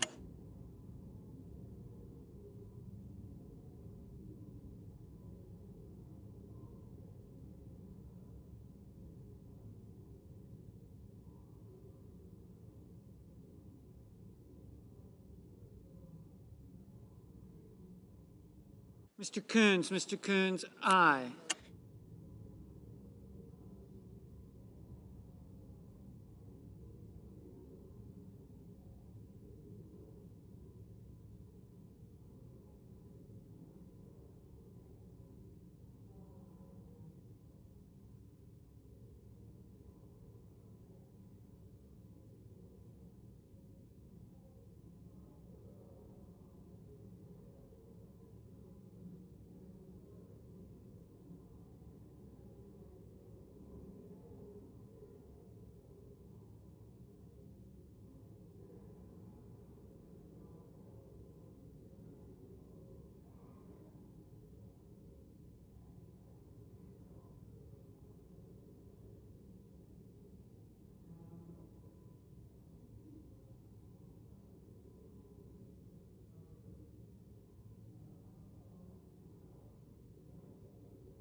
Mr. Reed, aye.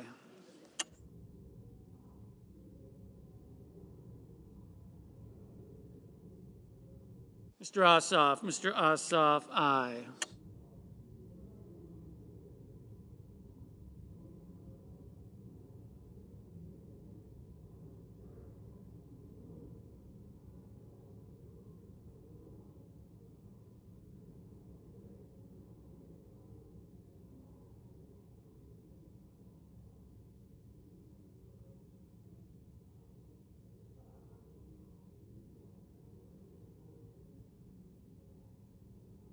Mr. Kane, aye.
Mr. Wyden, aye. Ms. Cortez Masto, aye. Mrs. Hyde Smith, no.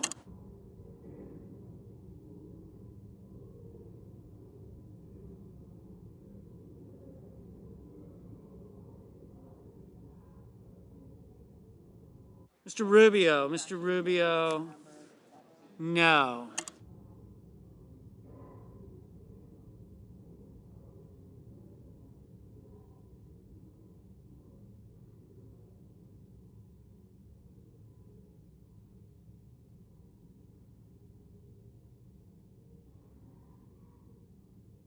Mr. Marshall, no.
Mr. Cardin, aye.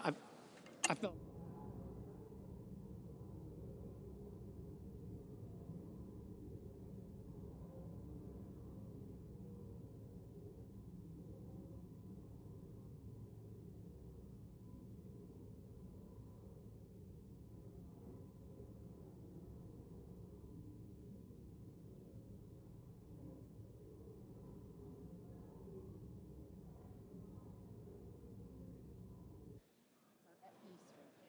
Mr. Sanders, aye. Mr. Van Hollen, aye.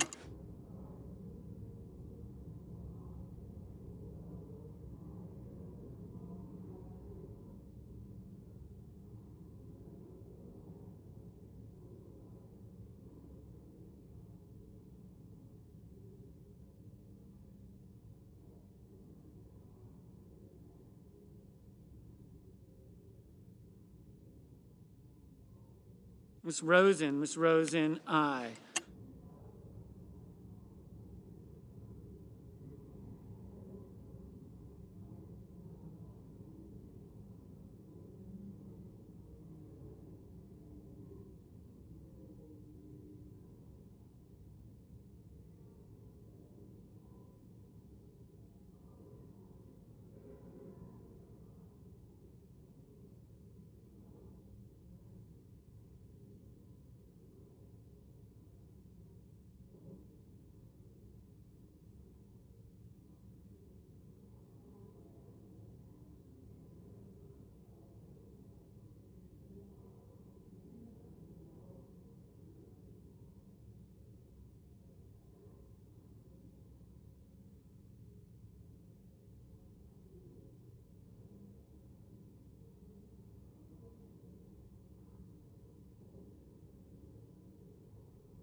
Mr. Kramer, Mr. Kramer, no.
Mr.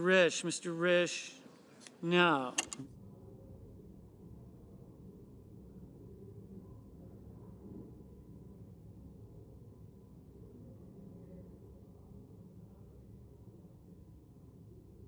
Mrs. Gillibrand, aye.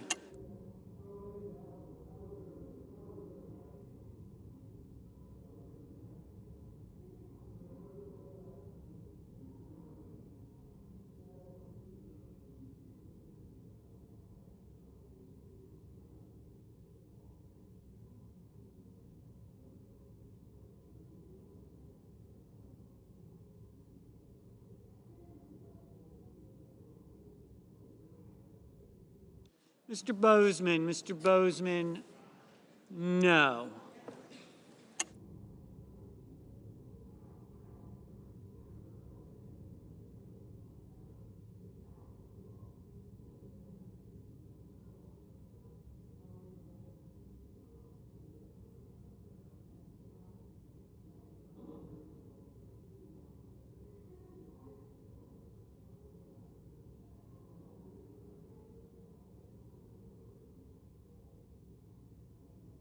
Mr. Tuberville, no.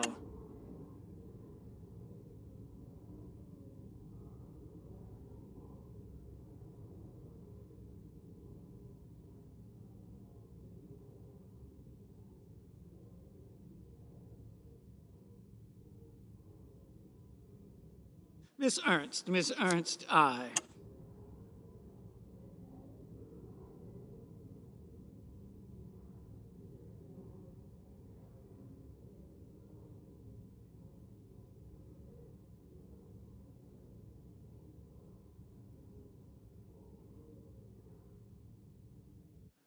Miss Brown, Mr. Brown, aye.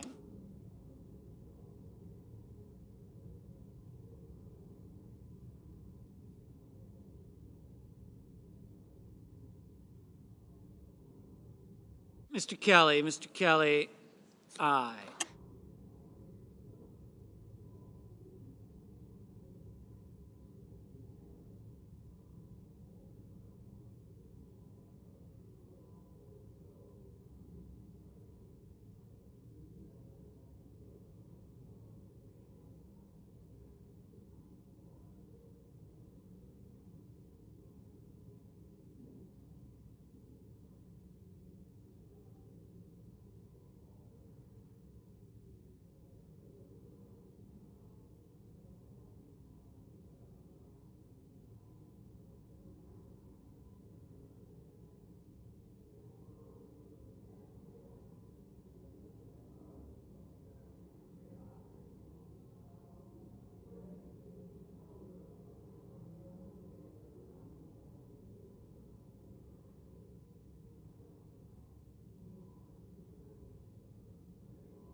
Mr. Young. Mr. Young, aye.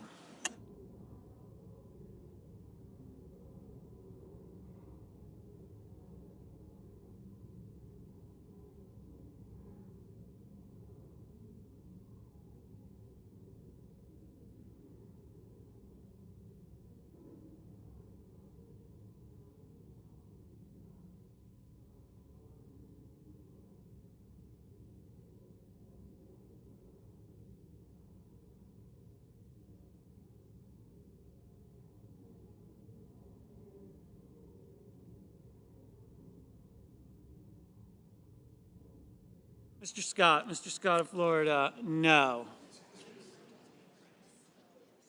Ms. Murkowski, aye.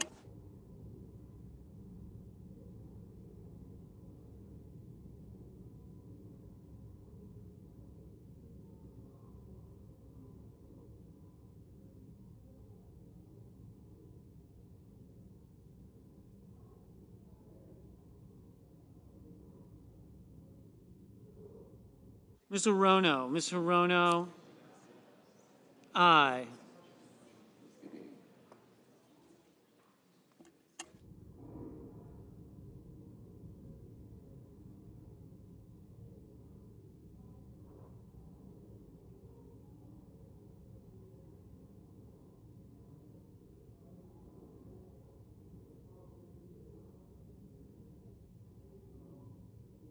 Mr.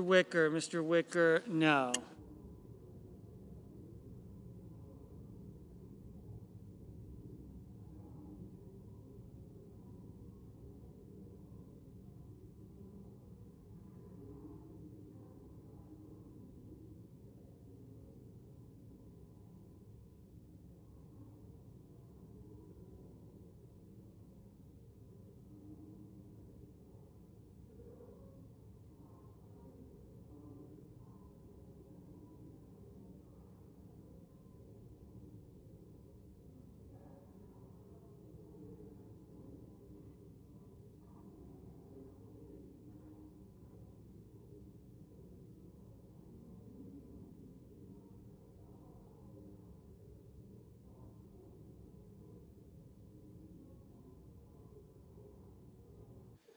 Mr. Hickenlooper, aye.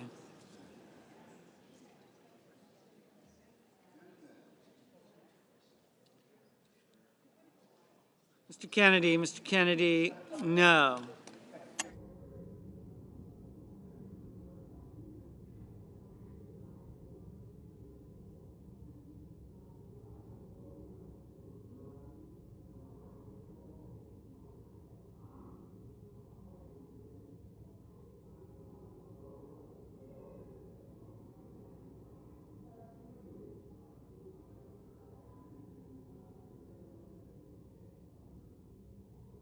Mr. Daines, no.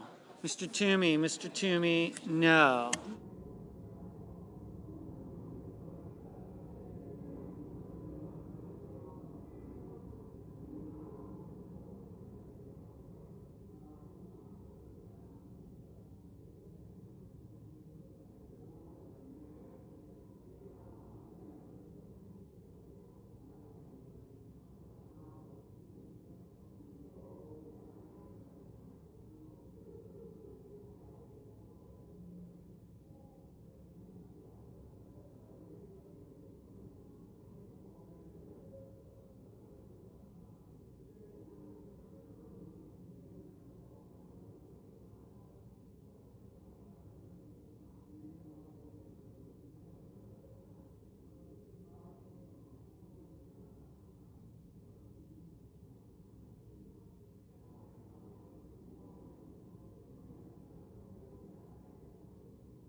Mrs. Feinstein. Mrs. Feinstein.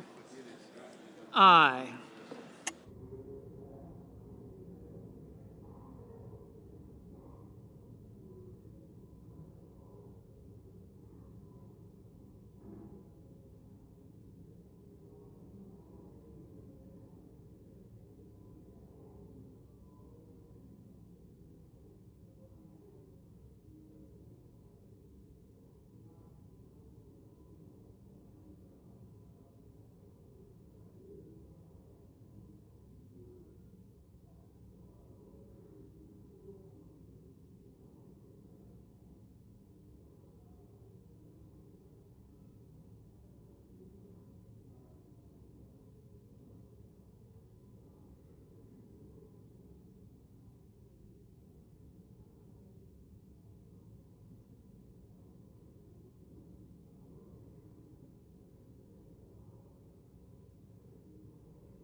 Mr. Hawley. Mr. Hawley. No. Mr. Haggerty. Mr. Haggerty. No.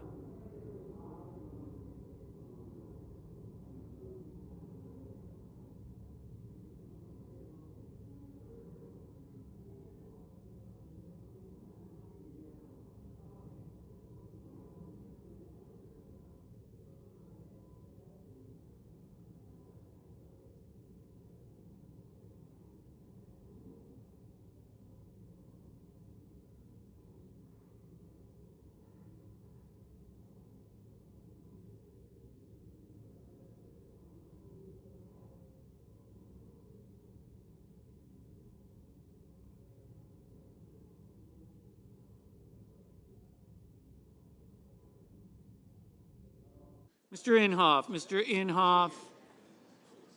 No.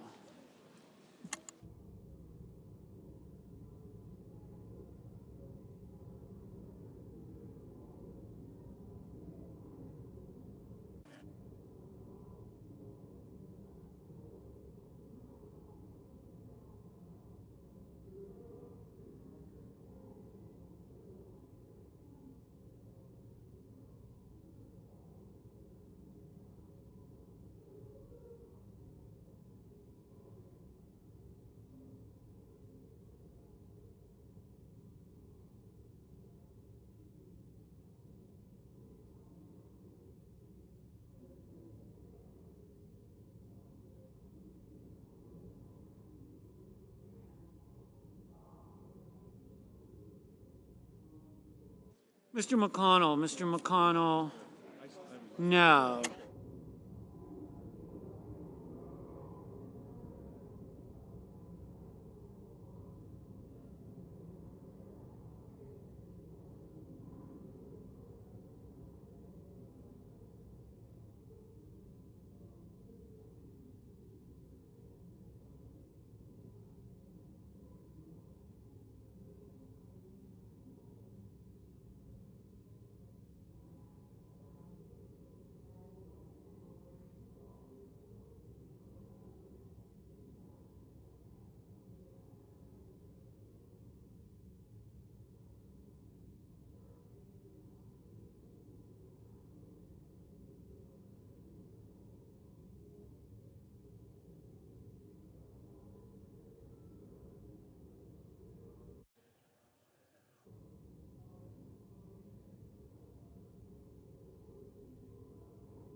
Mr. Whitehouse. Mr. Whitehouse. Aye.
Mr. Cassidy. Mr. Cassidy. No.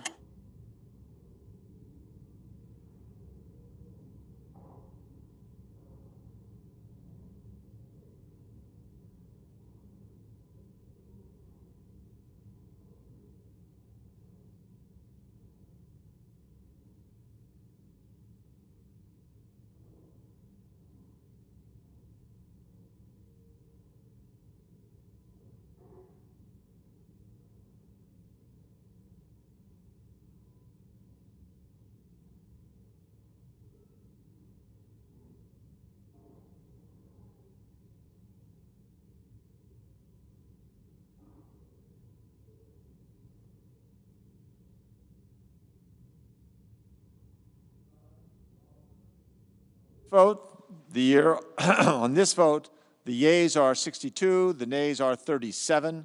3/5 of the senators duly chosen and sworn having voted in the affirmative, the motion is agreed to.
Mr. President,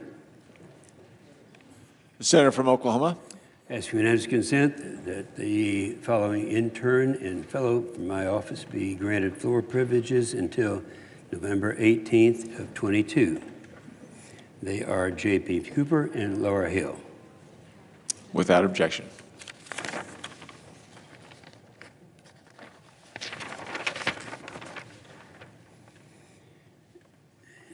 And, Mr. President, I ask unanimous consent that I be recognized for such time as I shall consume. Without objection. Thank you, Mr. President. As a reflect of my 28 years serving in the United States Senate, I'm reminded of the lessons I've learned from my former colleagues and friends who have served beside me in the Senate. I had the privilege of serving with many great titans for a fairly long period of time. Some people thought maybe too long. And I had the privilege of serving with the people that I've known very well, people like Orrin Hatch, Mike Enzi, friends I miss dearly, and I single them out because they're no longer with us. Senator Hatch's farewell speech in 2018, he reflected on the striking shift in polarization and partisanship of the Senate, and he yearned for the days of members finding common ground and breaking bread together. Orrin reflected in his farewell speech, he said, could two people with popular opposite beliefs and from vastly different walks of life come together as often as Teddy and I did? And the answer is yes. Conservative Republicans and liberal Democrats come together today all the time and will of the future, but you may not hear about it because it's not newsy. The media doesn't really care if everybody loves everybody. Then there's Barbara Boxer, and not too many people who are making their last talk about members of the other party, but I would do this. I've shared this story many times with you all about how former Senator Barbara Boxer of California and I worked together for many years as chair and ranking members of the EPW committee to get things done. Now, you can't get two more ideologically different senators than Barbara and me. Barbara, a proud Democrat of the most far left state in the nation, and me, a proud Republican from the most conservative state in the nation. But we were able to see past our ideologically differences to work together, and we did. We got stuff done. We passed landmark legislation from highway bills like the FAST Act, the Frank Lautenberg chemical safety bill. You remember that. Most of the people are still remembering that. We did it, and we did it time and time again. Every Wednesday, the Republicans in this meeting in the Senate is where the chairman will go. I shouldn't probably be telling all you guys what Republicans do, but they go around the room and give an update on what their committee is working on, and I would always say at that time, quote, now is the time to hear from the committee that gets things done. And I could say that was Barbara Boxer and I got things done. And you know what? We actually enjoyed it. And nobody believes that we would enjoy it so much and actually get things done. Then there is Jack Reed. Today I have a similar relationship with the chairman of the Senate Armed Services Committee. I'm a Republican, he's a Democrat. Jack is from Rhode Island, a very blue state, but we have worked together for years to pass annual defense authorization bills, which is the most important bill we pass every year. I believe the secret to getting this bill done, and any bipartisan bill for that matter, is determination, but also trust and respect in the member that you're sitting across the table from, a lesson that Senator Hatch set very well. In working with Senator Reed over the years, he has my trust, I have his respect, and it's why we have been successful in what I consider to be the most significant thing that we do every year. Now for me, I was a builder and developer prior to running for public office. I never contemplated getting involved in politics until one day on the job in South Texas, I was told that I needed more than a dozen permits to build a single dock. Now, that didn't make much sense to me, and so I decided at that time to run for office and try to get things done where people are in this body are actually responding favorably. Now, I remember when I first came to the Senate from the House, after I gave a very spirited speech on the Senate floor, Senator Byrd came up to me and he said, "Young man, the Senate doesn't work like the House. Let me tell you about the Senate."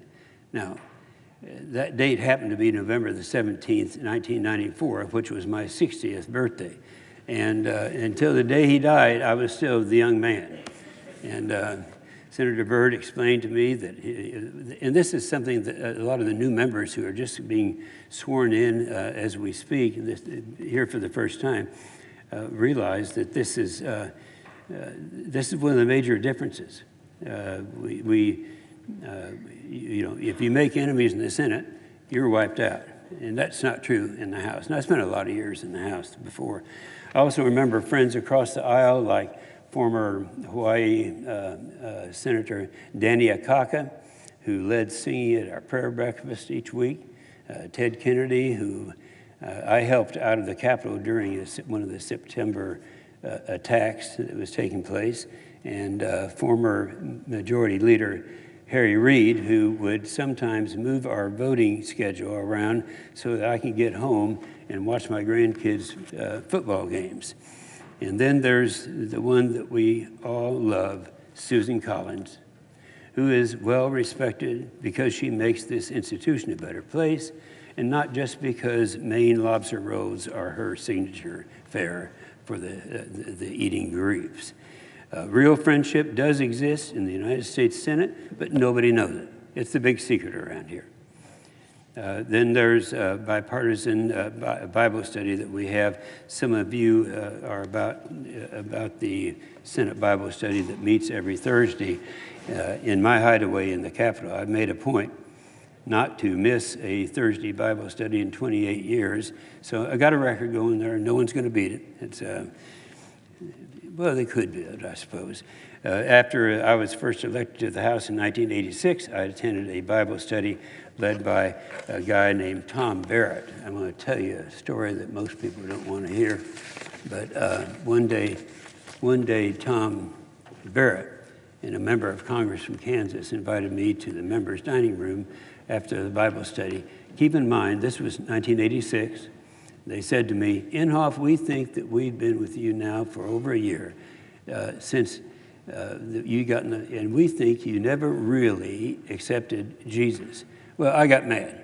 He said, "Who's this young guy they're telling me about Jesus?" And they said, "All right, when did you ask him?" And I said, "Well, every day." They asked, "How long have you and Kay been married?" Well, at that time, we were newlyweds. We were probably, I think, celebrating our 29th wedding anniversary. And they said, "Do you propose to Kay every day?" And I said, "No." And they replied, "Why?" And I said, "Because we're already married." Well, bingo, that meant something. And I thought, I said, and I was a little cautious because these guys were younger and I wasn't sure I knew them that well. I said, just in case they were right, in the members' dining room at 2:30 in the afternoon on September 22nd, 1988, I re-accepted Jesus as my personal Lord and Savior. Now, that's life-changing. Okay, now there's Africa. Since joining the Senate, I've made 172 African country visits alongside with good friends from here, like Mike Enzi, John Bozeman, Mike Rounds, Trent Kelly, Tim Wahlberg, and arguably my closest friend, Mark Powers, a real brother. But it all started with Doug Coe. You see, people think of Doug Coe as having been someone who was a great diplomat. He had political influence and all of that. Years back, an article about Doug said this. He said, "The extent of Coe's influence in American politics is real. Important figures have acknowledged his role on the national and international stage. For instance, speaking at the 1990 National Prayer Breakfast, President George H.W. Bush praised Coe for his quiet diplomacy. Not many things are quiet around here. Doug spent his years in the countries across the world taking Jesus' name to the kings. I remember him asking me for 8 years, he said, Inhofe, I want you to go to West Africa. And I had no interest in going to West Africa. And he kept saying, and this lasted 8 years. For 8 years, I said no to this guy. But he was very persistent. And I can't tell you why it happened, but then finally, I said yes, and I still to this day can't figure out how that happened. But what changed lives, including mine, and all came from Doug Coe. You know, I like to mention some of these people that were really heroes around here that most people don't even know. They don't remember. But they go back and they look them up and they see what great contributions they've made. Not many people are aware of this, but here in the United States Senate, every Wednesday morning, we meet in the spirit of Jesus. This is something Doug Coe started many years ago during the Eisenhower administration. It's scripturally based, Acts 2:42. We get together, eat together, pray together, and fellowship together, and talk about the precepts of Jesus together. I will always be thankful to Doug for his efforts to quietly speak of Jesus in most every country around the world. Over my 172 African country visits as a senator, yeah, sure, I did a military job while I was there, but I developed a deep love and appreciation for the people of Africa that will hold dear with me forever. One thing for my visits remains clear. Building meaningful and lasting relationships with African leaders is vital if the United States is to have a role in the African continent. I was proud to lead the effort to establish AFRICOM. Some of you don't remember this, but we had AFRICOM didn't exist for a long period of time. Every other part of the world did, but not Africa. We had that set that up as a separate combatant command in 2007, and I've seen the benefits across the continent since that time. The presence of U.S. military across Africa means a great deal to our friends and is a worthwhile investment for the United States. A strong and robust relationship with the United States has helped spur economic growth and regional stability across the continent. I think it's important to talk about these things that other people don't talk about. I have faith that my colleagues in the House and Senate will continue the United States-African friendship long after I have retired from the Senate. Western Sahara, there's Western Sahara. Over the years, I've been very outspoken about the situation in Western Sahara. A few years ago, I visited the Sahrawi refugee camps. I visited the children who lived there. They were joyous and happy and ordinary, and children who didn't know yet that they were part of a frozen, forgotten conflict where their hopes and freedoms were dying a cruel death. I urge my colleagues to remember our ideals of democracy and extend that to the Sahrawians. Don't let the world forget them. I urge everyone in this body to stand strong to support Western Sahara's right to self-determination and reject Morocco's reckless attacks on Western Sahara. Ethiopia, then there's Ethiopia, a nation that's close to my heart for many reasons. The human suffering happened there is heartbreaking. Instead of focusing on the importance of creating lasting friendships with the Ethiopian people, some in the United States government looked for ways to punish them. 19 of my African visits have included Ethiopia, where I've watched firsthand the economic transformation that occurred. Their middle class is growing. They have become a regional superpower, and they're a good friend of the United States of America. Their military is professional, capable, and they're punching above their weight in the war against terrorism that continues to plague the continent. They promote regional peace and security by being one of the top troop contributors to the United Nations when they are called upon. Hopefully we can find ways to grow this friendship, Ethiopian friendship. Then there is Zagita Marie. Now, many of you already know that I have an adopted granddaughter who was born in Ethiopia. Her name is Zagita Marie. We call her the Z Girl, and has a very special story that has grown up to be a very impressive star. Knowing the joys of adoption in my own family, I've worked to ensure all families that choose to adopt can. In 2017, when Ethiopia decided to close inter-country adoptions, I worked directly with my friend and then the Prime Minister, Haile Mariam, on the families that were pending adoptions and were able to complete their adoptions to bring their children home. That was a major thing, a major undertaking. You wouldn't think it would be. That should be natural. Now, the Constitution, you've heard me say this line before, there are two things we should be doing here in Congress, infrastructure and defense. That statement rang true 28 years ago when I got to the Senate, and will ring true in the years to come. Infrastructure, and we've gotten a lot done together on that front over the years.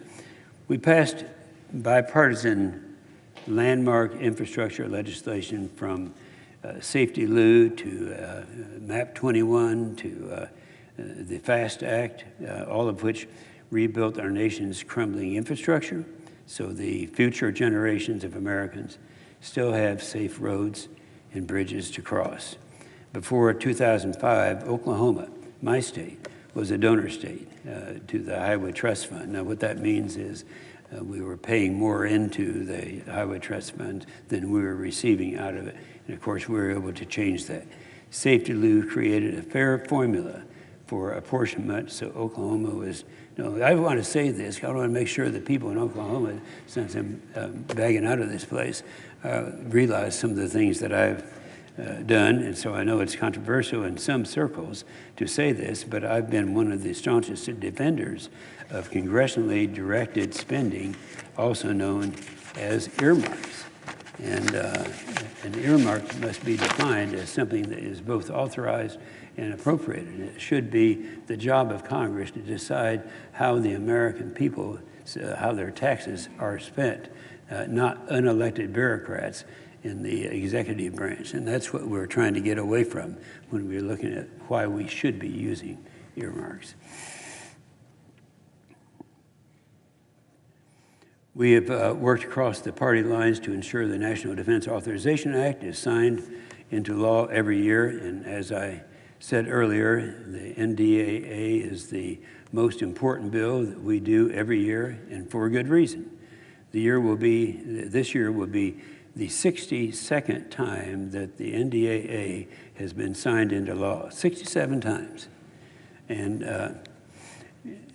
I'm proud to have had a hand in crafting the last 28 years of that bill.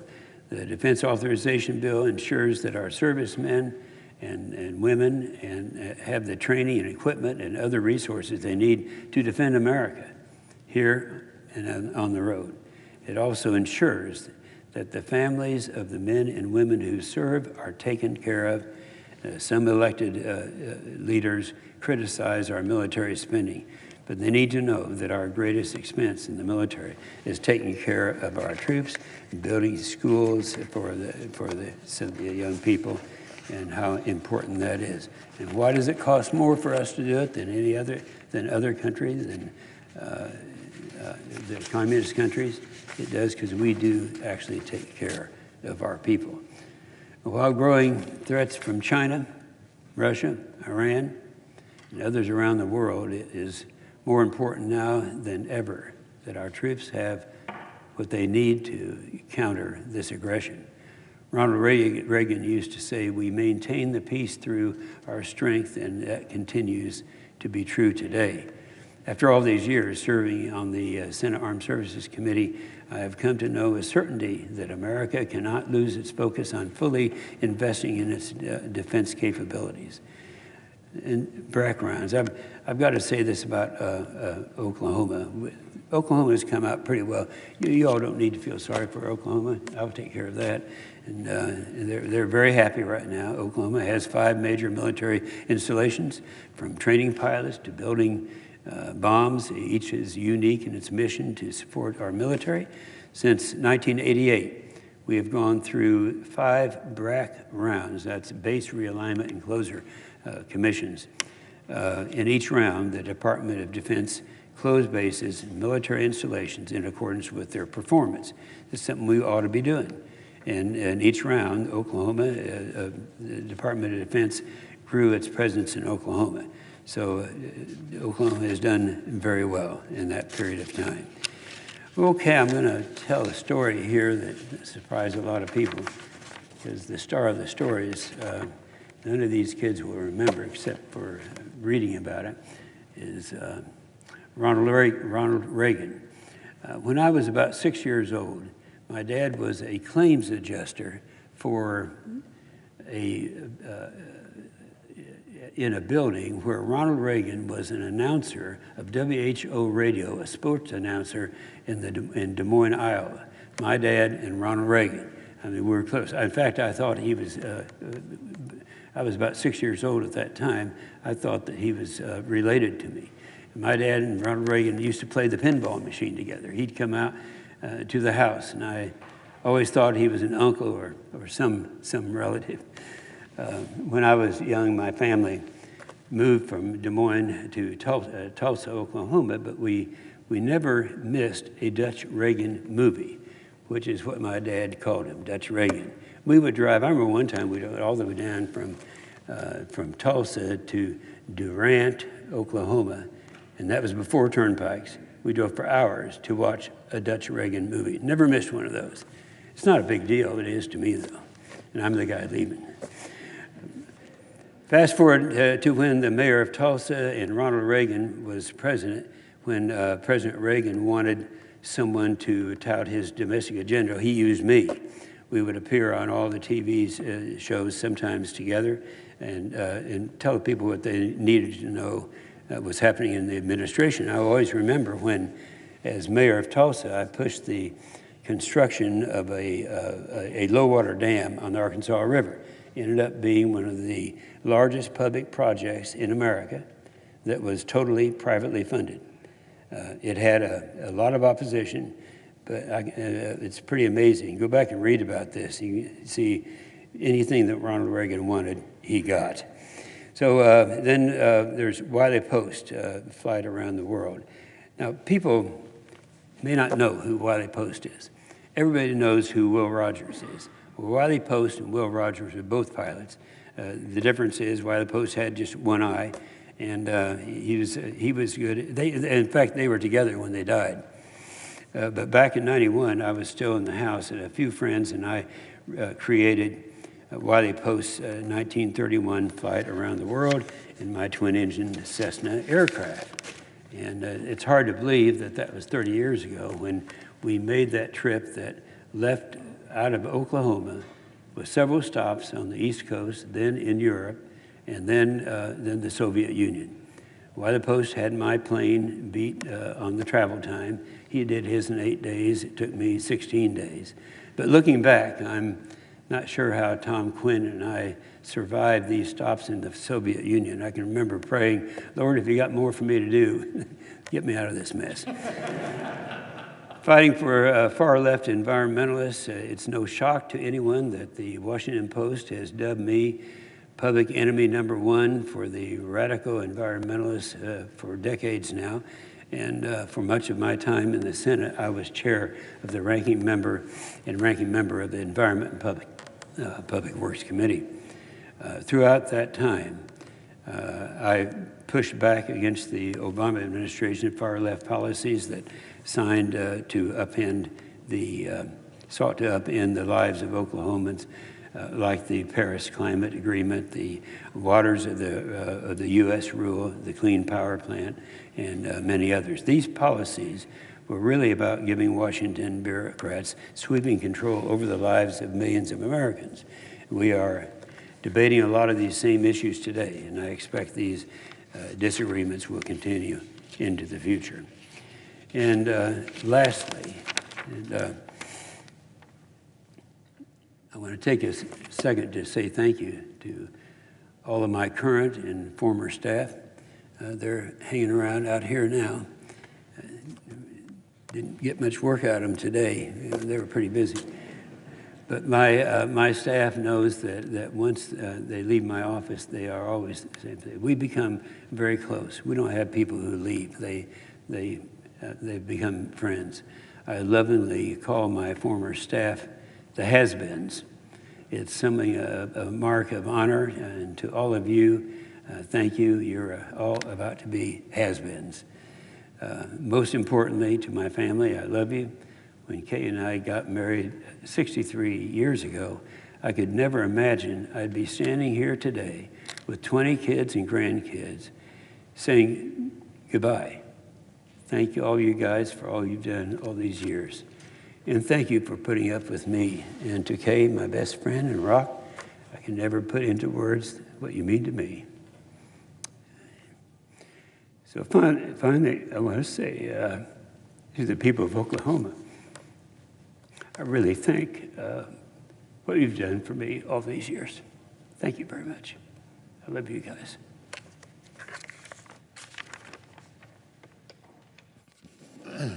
Mr. President.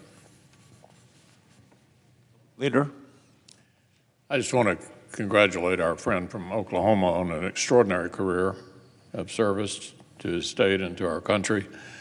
And I'll be having a lot more to say about the senior senator from Oklahoma a little later.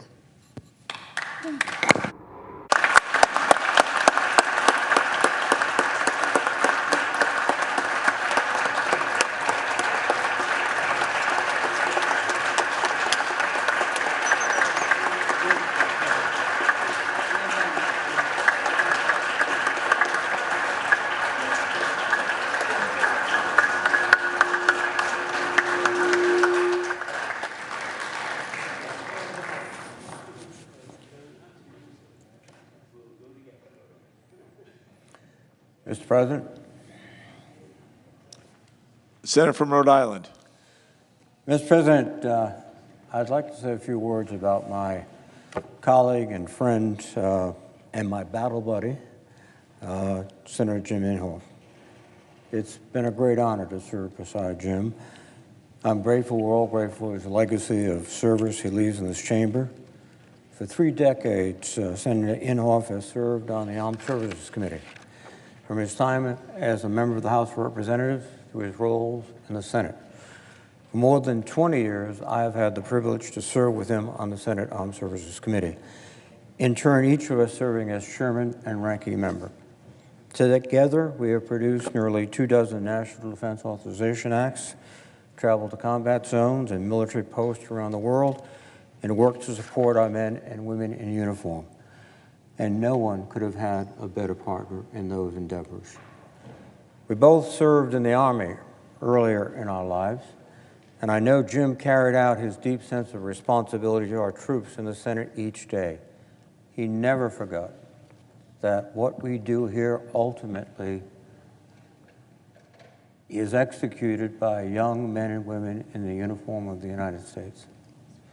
He never broke faith with those young men and women who wear that uniform. And the American military is stronger, and the United States is safer because of Jim Inhofe. I'm especially proud that the Armed Services Committee voted to name this year's defense bill the James N. Inhofe National Defense Authorization Act. It is a fitting tribute and honor.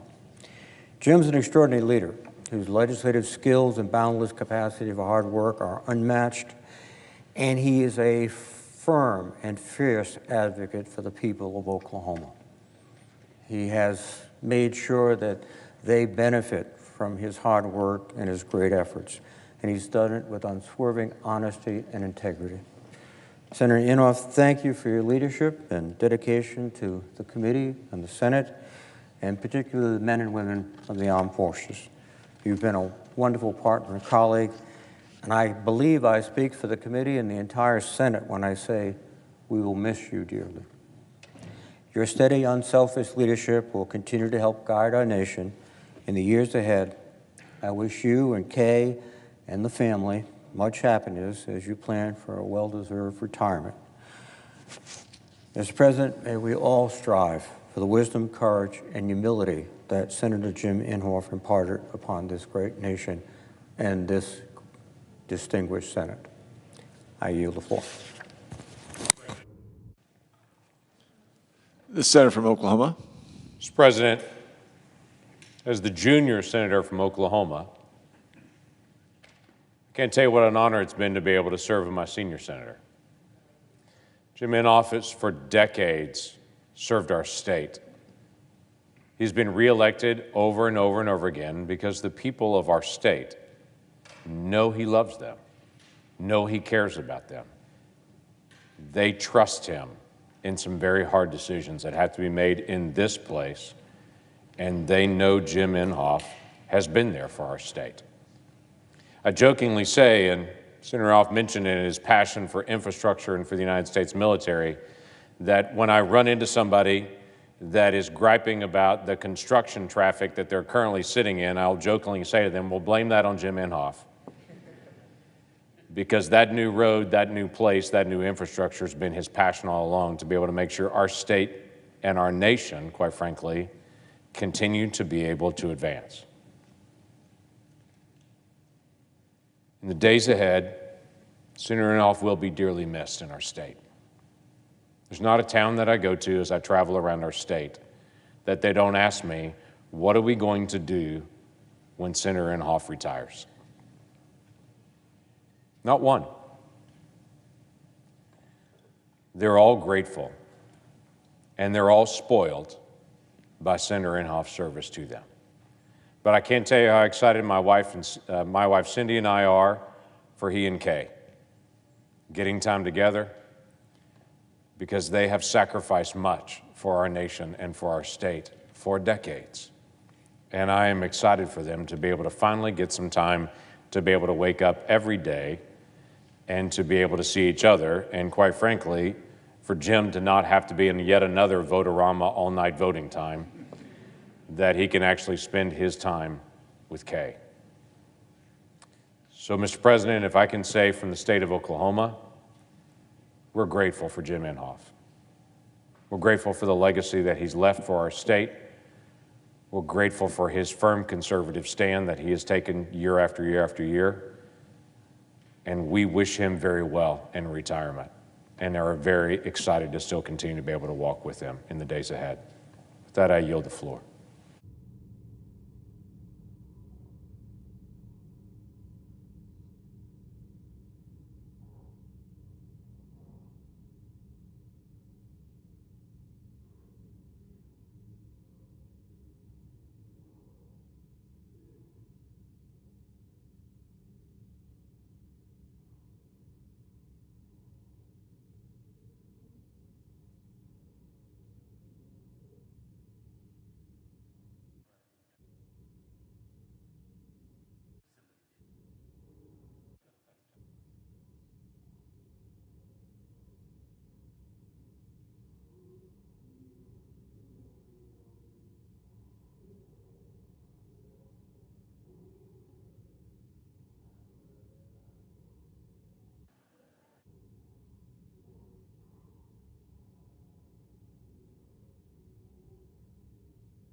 The senator from Illinois. Are we in quorum call?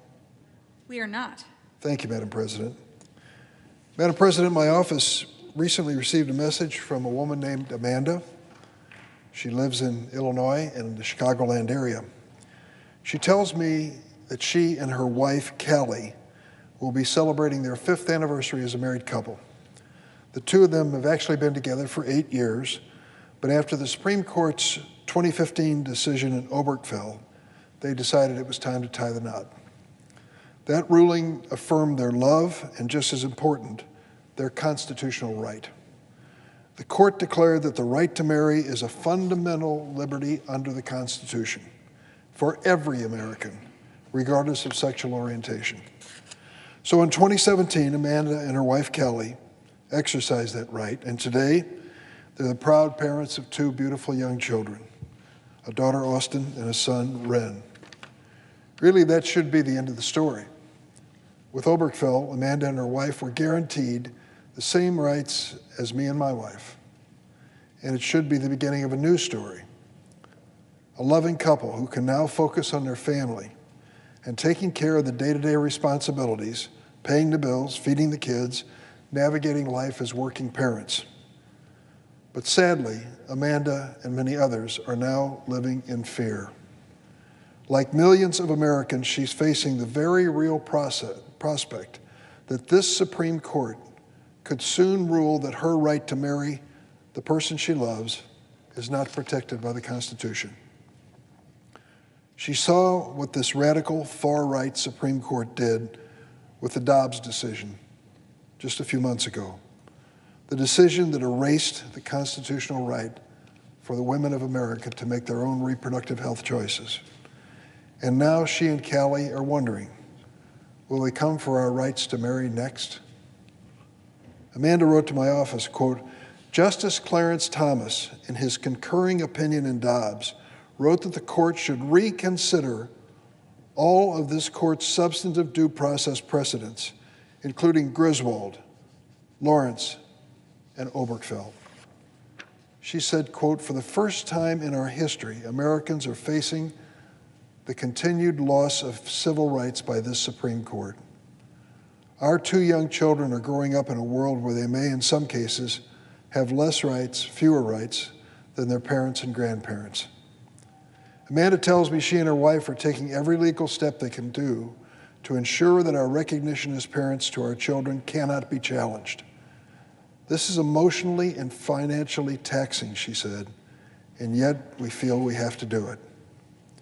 There are more than 700,000 married same-sex couples in America. Couples like Amanda and Callie, whose love and legal status were recognized under the law and protected by a Supreme Court decision in Obergefell. Couples who, along with their friends and families, are demanding the Senate do what we should have done years ago, codify marriage equality. We can put their minds at ease before Justice Thomas and the far-right majority even have a chance to rip away yet another fundamental freedom. And this is not an abstract exercise. Early next month, the Supreme Court will hear oral arguments in a case called 303 Creative LLC versus Ellenus. It's a case that apparently is concerned with free speech, involving a website designer in Colorado who wants to build wedding websites, but with a disclaimer that proudly announces she will not build websites for same-sex couples. She sued the state of Colorado, demanding the right to boast about her plans to discriminate against LGBTQ Americans. Such a disclaimer would violate a state civil rights law, which prohibits businesses from discriminating or intending to discriminate against someone on the basis of their sexual orientation.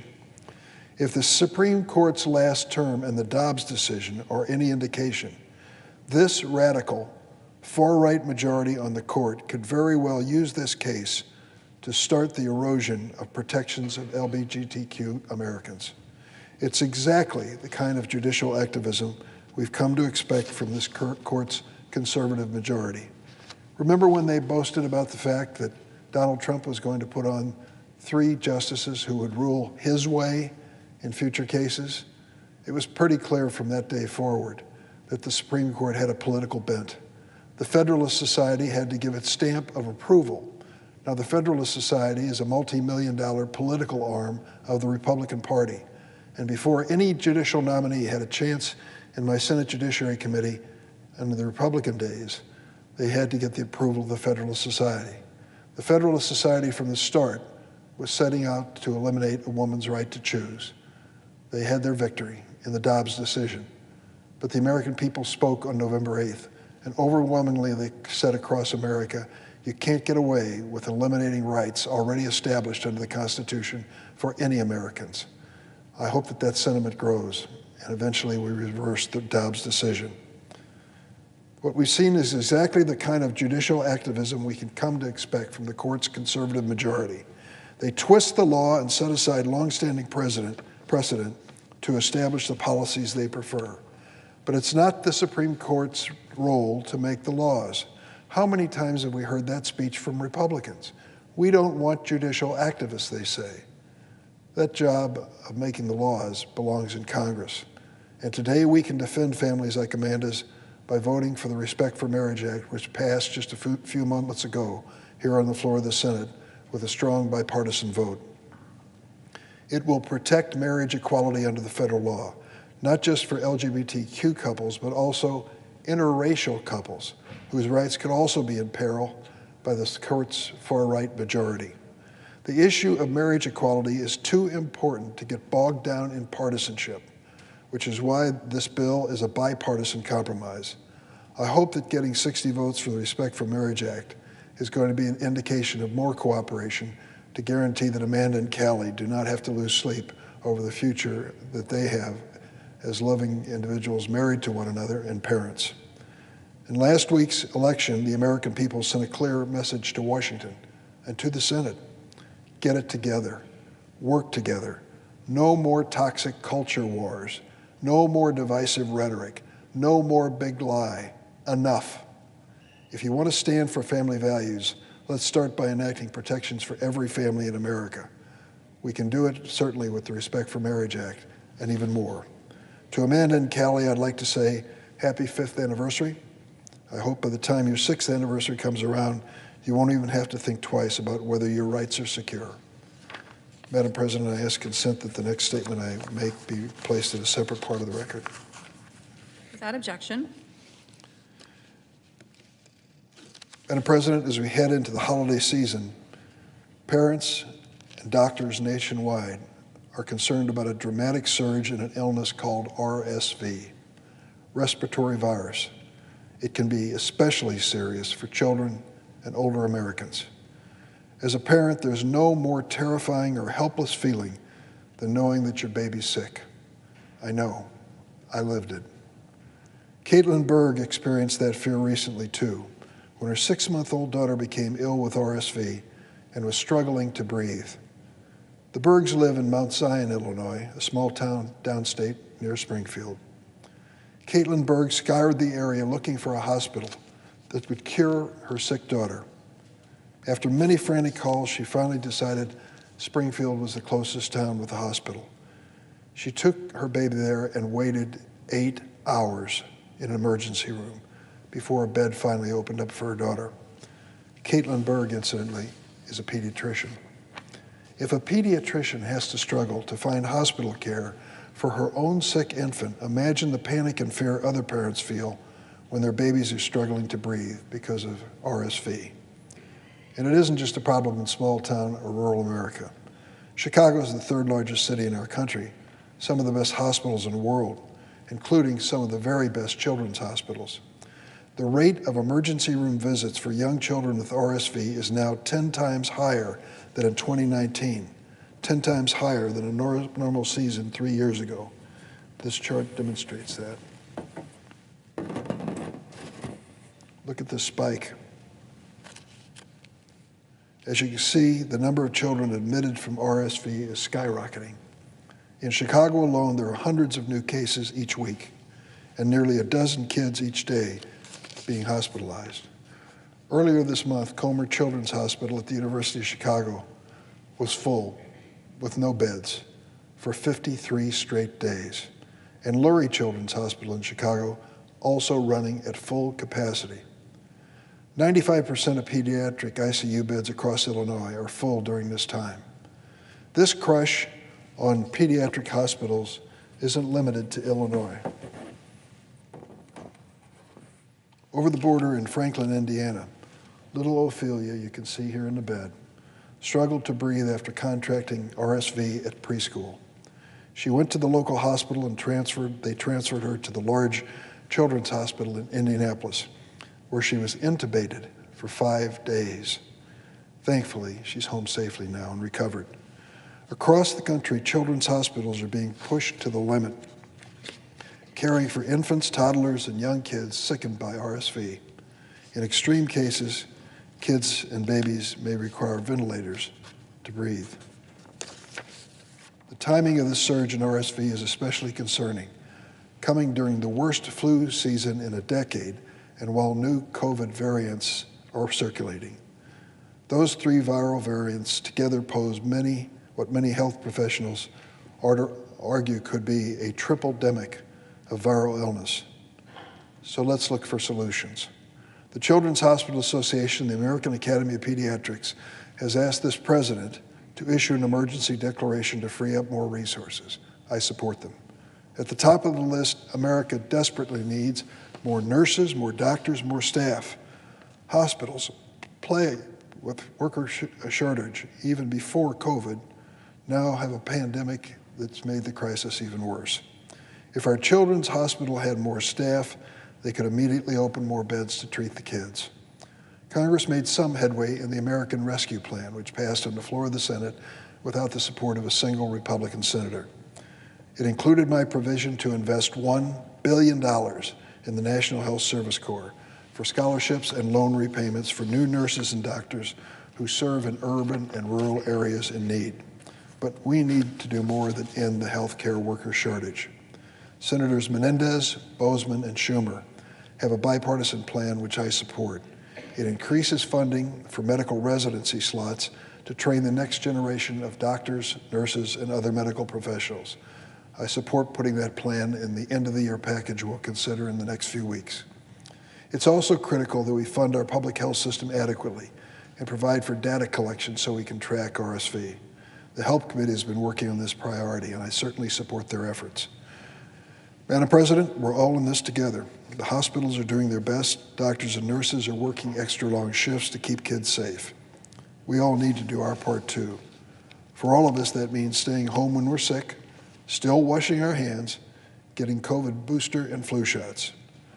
For those of us in Congress, it also means providing the resources to get safely through this current surge of RSV and building the strong public health infrastructure which American families require. I yield the floor and suggest the absence of a quorum. I yield the floor.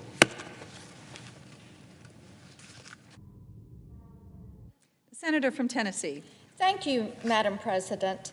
I have spoken repeatedly about the many ways my Democratic colleagues' crusade for power has been disastrous for the American people.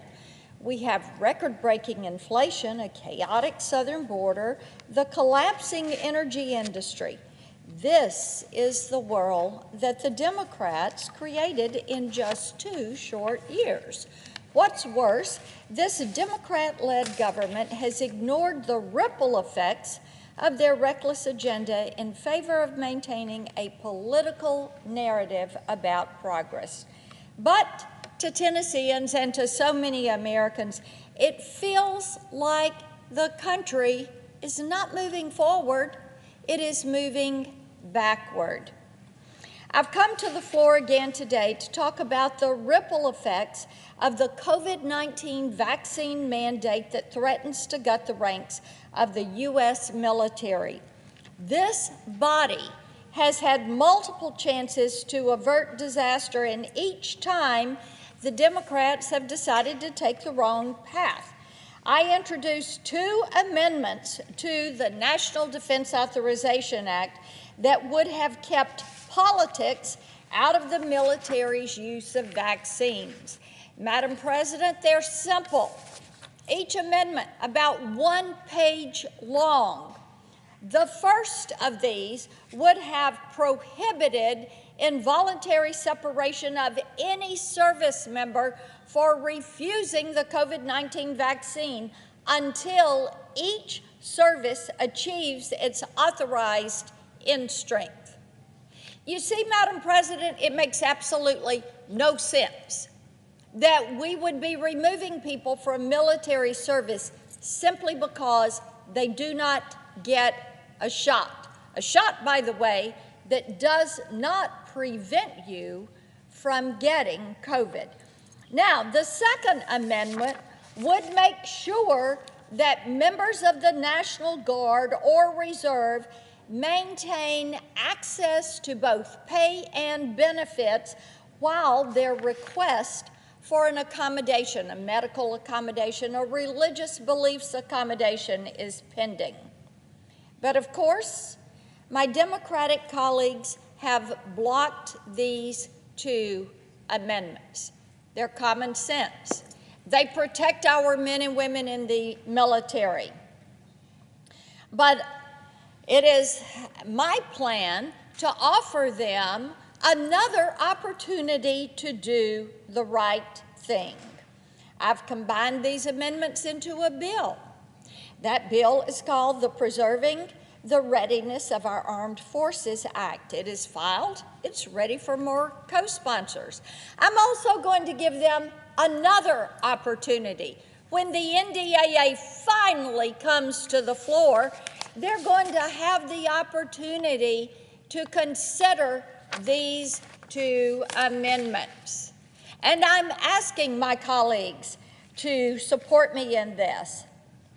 I stand by my call to Leader Schumer to bring the NDAA to the floor for a vote and hope that my Democratic colleagues will change course and support these two amendments to protect our men and women in uniform. But right now, the ripple effect is seen as another reckless power play by this administration and their Department of Defense. I went into detail earlier this week, Madam President, about how this would hamper the readiness of the U.S. military. And I want to focus on the death blow today that this has dealt to our recruitment. And keep in mind, this is information that is available to each and every member of this chamber. My Democratic colleagues have this information. Here is what we have to consider, is the number of new service members that are joining the military is right now at an all-time low. Academy applications for our military academies are also at an all-time low. See, even high school students know something is wrong with this picture. So they're not sitting there thinking, I want to go to West Point, or I want to go to Annapolis. I want to go to the Air Force. They're not thinking that.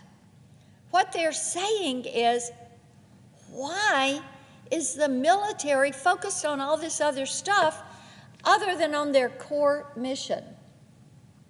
Keeping this country safe. Now, again, statistics prove the point. The Army has fallen 15,000 soldiers short of their goal for 2022, and they don't expect this situation to improve. 2023, they think they're going to be 21,000 troops short. I want you to think about this. Think about what we're facing, whether it is attacks from the axis of evil, Russia, China, Iran, North Korea, whether it's China's aggressiveness. Think about this.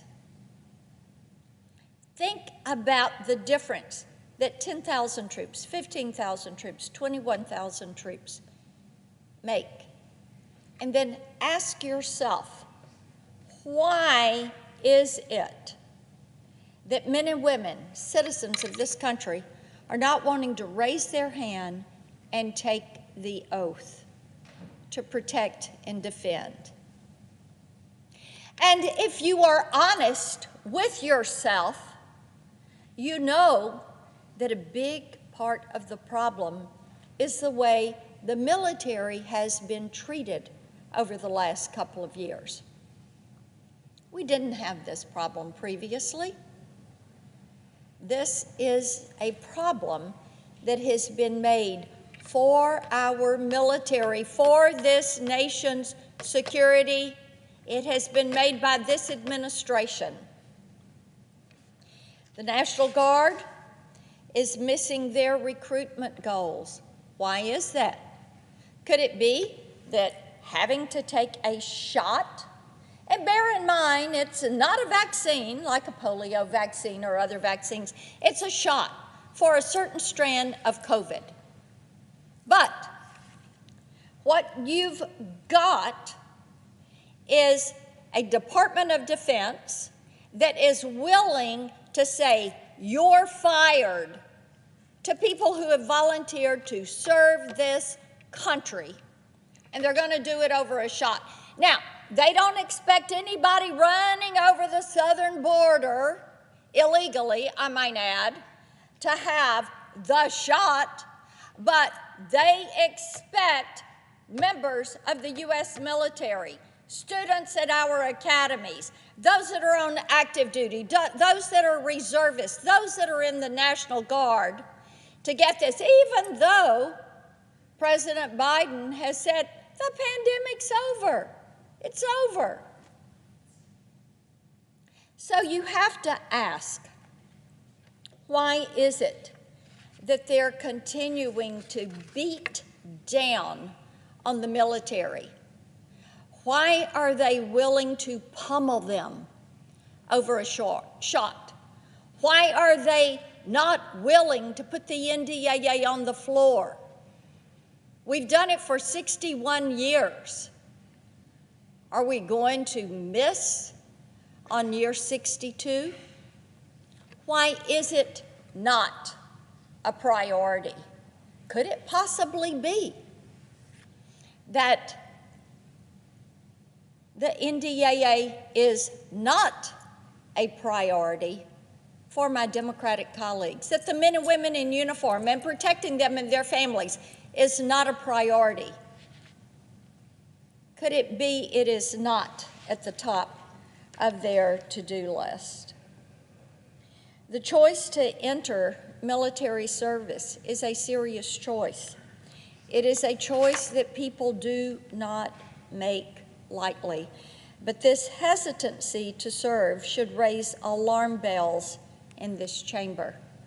Looking at these numbers that are falling so far short of our recruitment goals, our retention goals, should ring some alarm bells. It is symptomatic of a much larger problem. The past few years haven't been easy for anyone, but we all have the benefit of hindsight. We all have the benefit of lessons learned. But it appears that some people are just not willing to learn from those lessons. And anyone willing to be honest about how the Democrats have handled this can see two things pretty clearly. First, turning debate over the COVID vaccine into political warfare, that's a choice that the Democrats in this chamber, the Democrats in Washington, D.C., and this administration, that's a choice that they have made. Let's take this vaccine mandate, let's turn it into political warfare. And secondly, getting political about this particular vaccine or shot, as it is, in the context of military readiness, that was a choice. I might add, a very bad, a very inappropriate choice. The military is supposed to be apolitical. Service members count on that. When they sign up to serve, when they raise their hand, when they take that oath.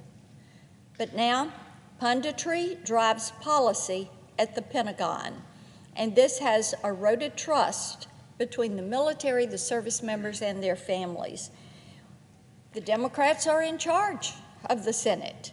If they had allowed it, we could have had an honest debate about my two amendments. As I said, they're each about 1 page long. They are there specifically to protect our men and women in uniform. To say we have to have them serve. We've lost 5,700 to this COVID mandate. We are short. I've given you the numbers, 15,000 this year, 21,000 for next year. That's what we're short. Recruitment is low. We're not hitting our marks there. Signing up for our military academies, the numbers are the lowest ever. We're not hitting the mark there. Why is it? Be honest with yourself and ask yourself, what has caused this change in attitude? You know, if you are honest with yourself, if the president were honest with himself, he could rescind that mandate. That would be a very good thing. But to ignore reality and pretend that these low recruitment numbers, these firings, these retention numbers are all okay, it is unconscionable. It's time for my colleagues, my Democratic colleagues, to stop ignoring the reality, stop ignoring the ripple effects of their political agenda before it puts our nation and our military in danger. I yield the floor.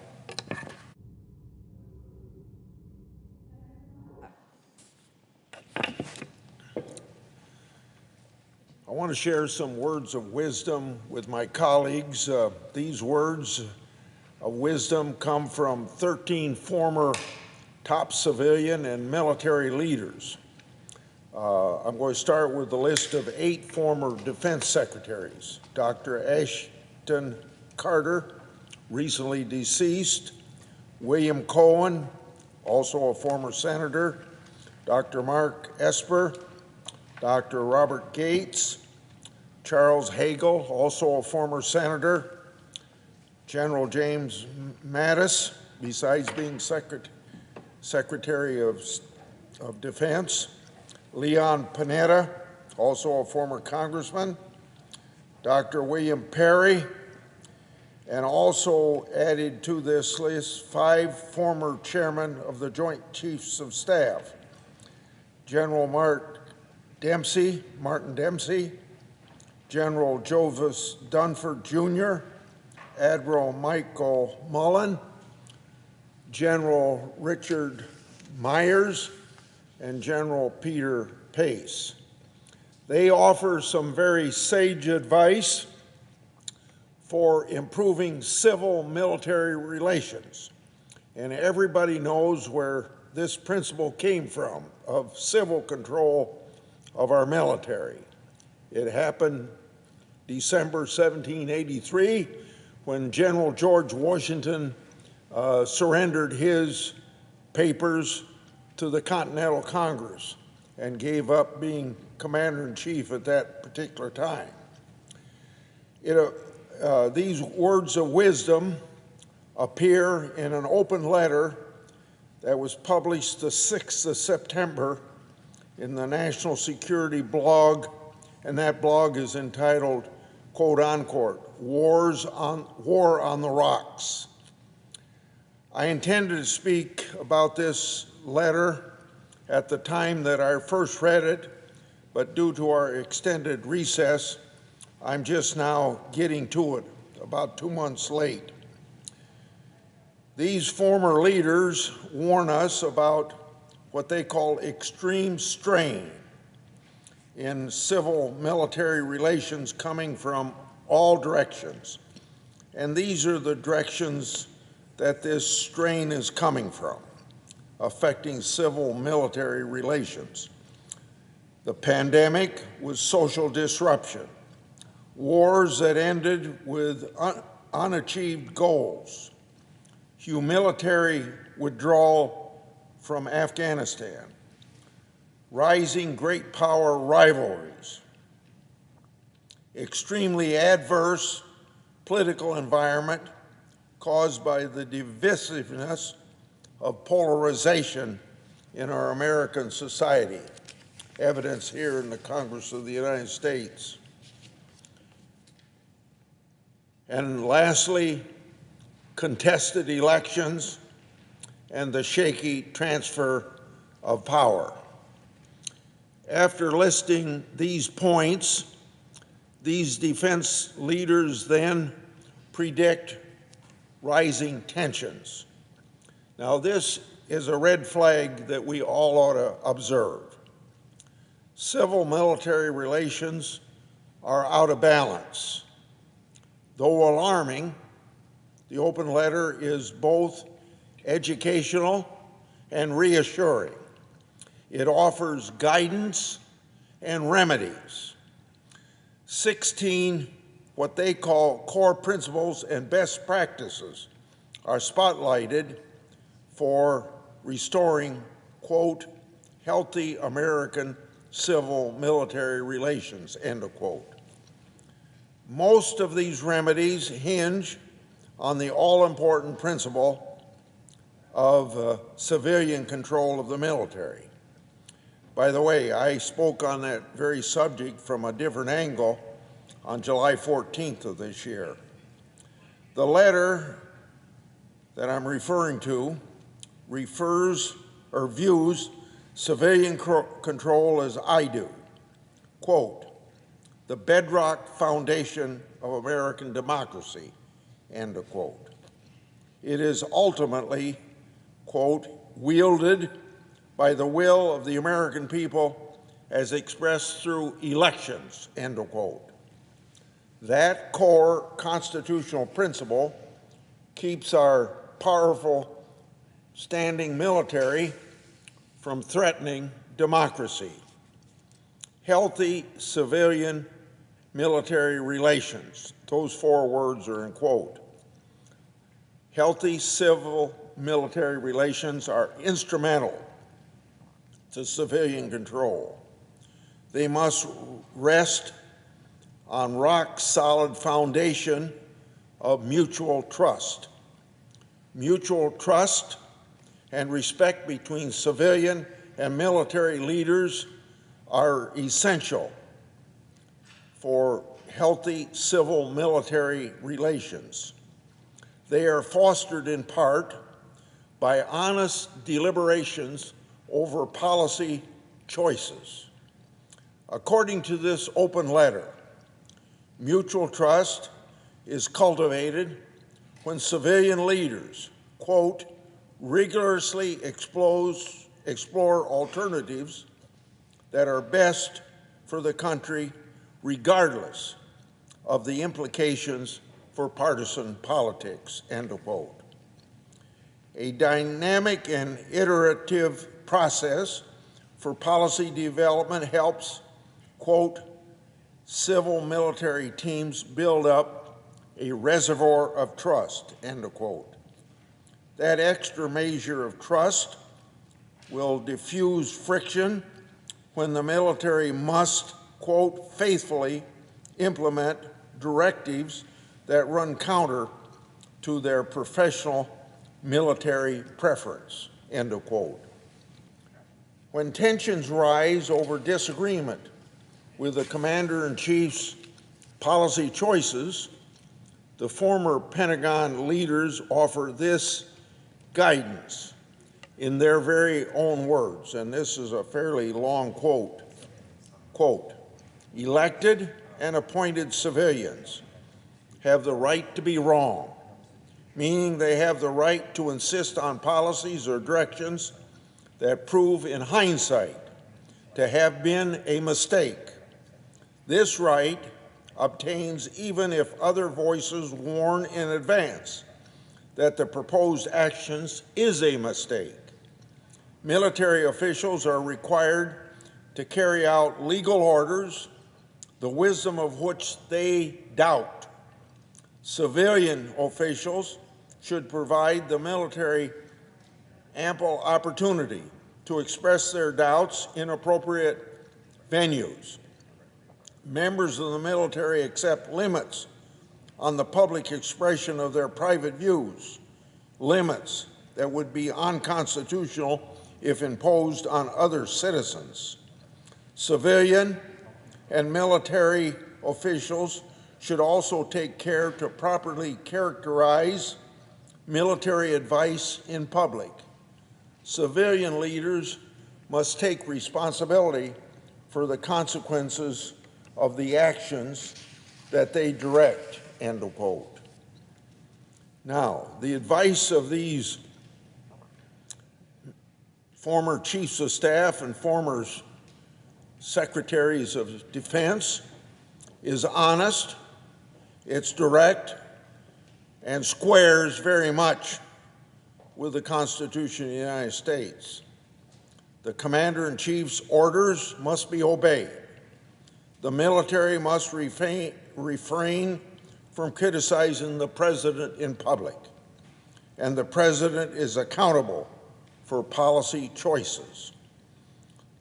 On partisan political activity, the former chiefs and secretaries of defense offer a straightforward piece of advice. Quote, there are significant limits on the public role of military personnel in partisan politics, as outlined in the long-standing Defense Department policies and regulations. Military and civilian leaders must be diligent about keeping military separate from partisan activities. The final best practice that they offer us covers the responsibility of military leaders during the transfer of power after presidential elections. They, meaning the military, have a dual obligation. First, they must assist the incumbent commander-in-chief, quote, in the exercise of his or her constitutional duty, end of quote. And second, since the voters choose the new commander-in-chief, they must prepare to assist whomever the voters pick. They carry out their responsibilities regardless of who sits in the White House.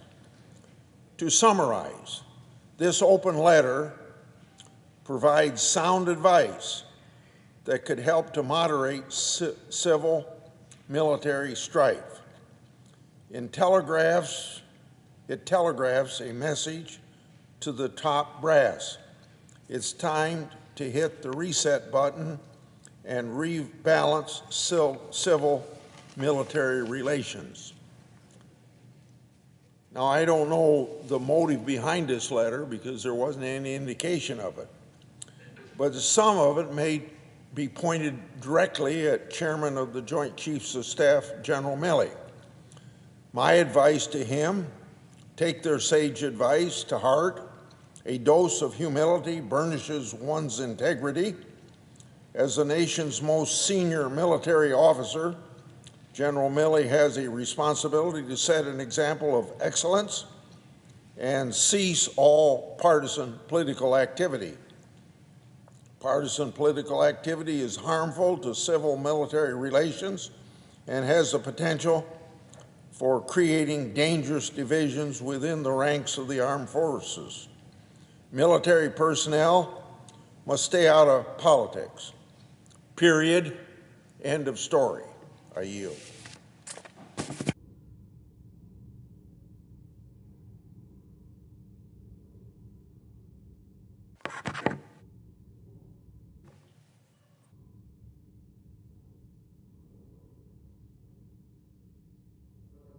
The senator from Rhode Island.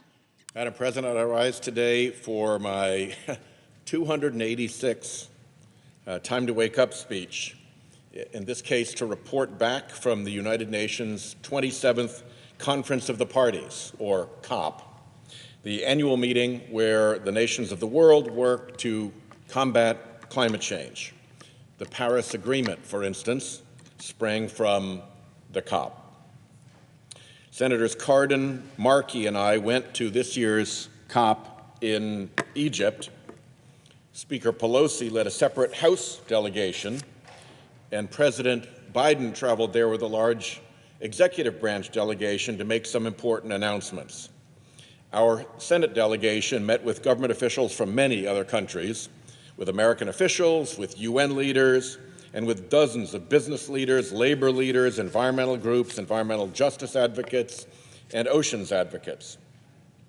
We consistently heard that the work we accomplished right here in this chamber through the Inflation Reduction Act and by ratifying the Kigali Amendment brought our country back into global leadership on climate. But we know that our work to tackle climate change is not over, not by a long shot. Emissions from fossil fuel are still growing. 2022 fossil fuel emissions will blow right past previous record highs. Things are not getting better yet, they are getting worse. We need additional ambitious climate policies, both at home and abroad, to reduce those emissions. And because climate disasters so often fall upon the most vulnerable, particularly in developing nations, we need the wealthier nations and the ultra-wealthy corporations responsible for the lion's share of climate upheaval to step up to finance the clean energy transition for those countries. So, what are the things the U.S. and other nations should do? At the COP, I spoke a lot about the upcoming European Union Carbon Border Adjustment Mechanism, or CBAM. The EU already applies a carbon price to energy-intensive manufactured goods. That's one of the main policies that is driving decarbonization in Europe. And they will start later this decade imposing a carbon tariff on goods from countries that don't impose a comparable carbon price on those imported goods. My message to the COP: the EU CBAM is good policy. It creates an incentive for lower carbon manufacturing no matter where the goods are produced. The U.S. should not, I repeat, the U.S. should not complain about the EU CBAM. Our manufacturers are among the least carbon intensive in the world, and they will pay far lower carbon tariffs than, for instance, Chinese manufacturers. That makes American companies more globally competitive and will move jobs and manufacturing our way to our shores. So instead of complaining, we should match the EU CBAM or beat it with our own carbon border adjustment plan. And by the way, we should urge the British and the Canadians and the Japanese and the Australians, anyone else interested in lowering emissions, to do the same. We should all pull together. The beauty of a well-designed carbon border adjustment is that it prevents cheating by polluters to cross borders and pollute elsewhere for free. A carbon border adjustment regime will drive decarbonization everywhere, in China, India, and around the world. If their manufacturers want to compete, they will have to reduce their emissions. So yes, let's meet or beat the EU CBAM, not fear it or resist it. By the way, when we heard quibbles about our IRA incentives for clean energy and electric vehicles and low-carbon manufacturing being unfair to our foreign trading partners, my response was the same: meet us or beat us. Pass incentives as good as ours or better. Let our IRA be an example that can be replicated around the world. As I mentioned earlier, President Biden came to the COP with ambitious proposals. he unveiled a new EPA proposal to reduce methane emissions from oil and gas production and transport by almost 90%. This is, as President Biden might say, a BFD, as methane emissions are responsible for about 25% of observed warming. The EPA proposal is a huge step in the right direction. It would create a new process for third-party monitoring of methane emissions.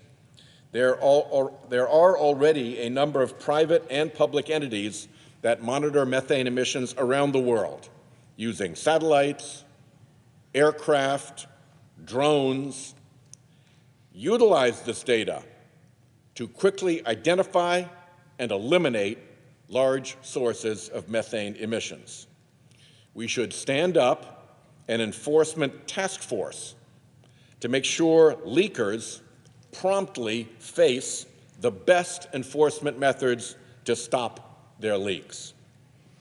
Combined with my methane fee, which was adopted into the IRA as the Methane Emission Reduction Program, we now have the platform for the EPA, the Department of Justice, the Department of Interior, and interested state, local, and tribal authorities to, as they would say in the military, find, fix, and finish methane leak sources. Given that methane emissions are a global problem, particularly in fossil fuel-producing countries like Russia, I also urged the U.S. and foreign officials with whom we met to stand up an international task force to identify overseas methane emissions and sanction parties, companies, and countries that don't eliminate them. Buried within EPA's methane proposal is another important announcement: an updated social cost of carbon, pegged at $120 per ton, more than double the Obama-era estimate.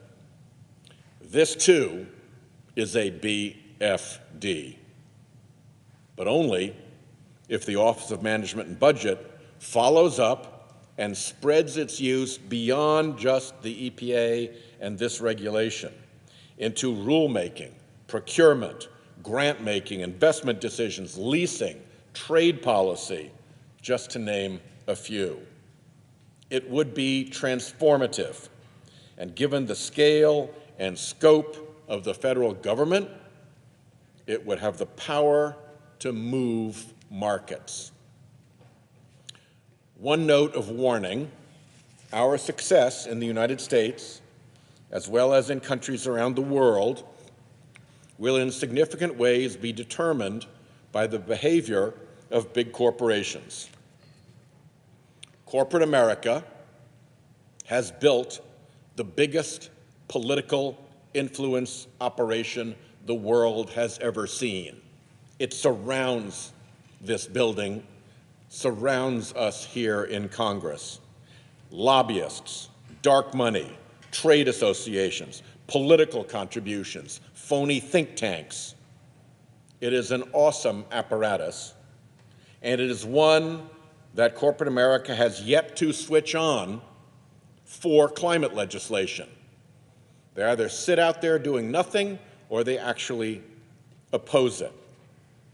Despite often admirable corporate work to decarbonize their own operations and even their supply chains, much of the corporate political apparatus is actually actively hostile to real climate legislation. And on top of that, of course, is the fossil fuel industry's inveterate, ceaseless obstruction machine. So, I was pleased to see the United Nations Secretary General announce new criteria for assessing corporate climate pledges, criteria that will include their lobbying and advocacy behavior.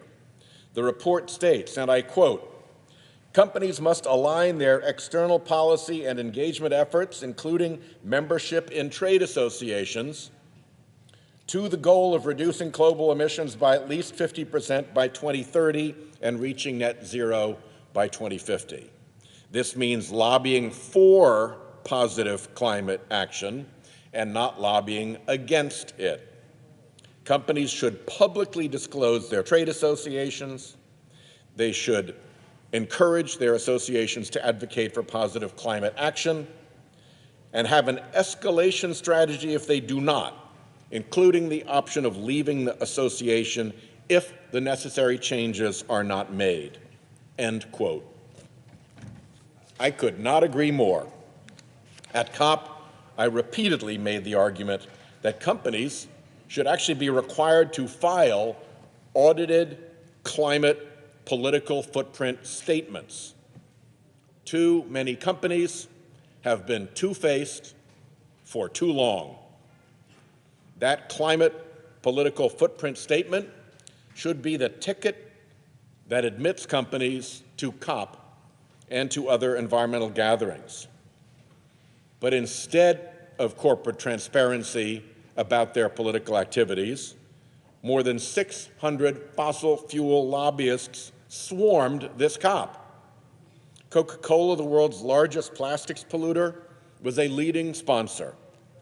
That worst climate obstructor, the U.S. Chamber of Commerce, hosted the big dinner, put on a speech by a fossil fuel services company president.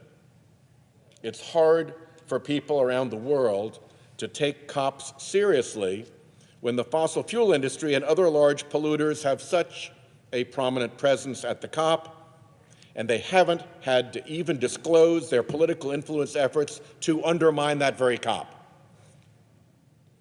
Instead of welcoming the big polluters to COPs, we should hold them accountable for the damages their pollution is causing. A windfall profits clawback on global excess fuel profits, just like the conservative Tories did in the UK, could help fund remediation, transition, and adaptation efforts in developing countries. It is a common sense principle that polluters should pay for the harm that they cause. At the end, I left this COP with a sense of pride that the Senate and the United States government are finally getting going on climate, but also a sense of the awesome difficulty of the task ahead, to bend that global emissions curve, to hit nature's emissions reduction targets. Our work is not close to done. In fact, it's only just begun.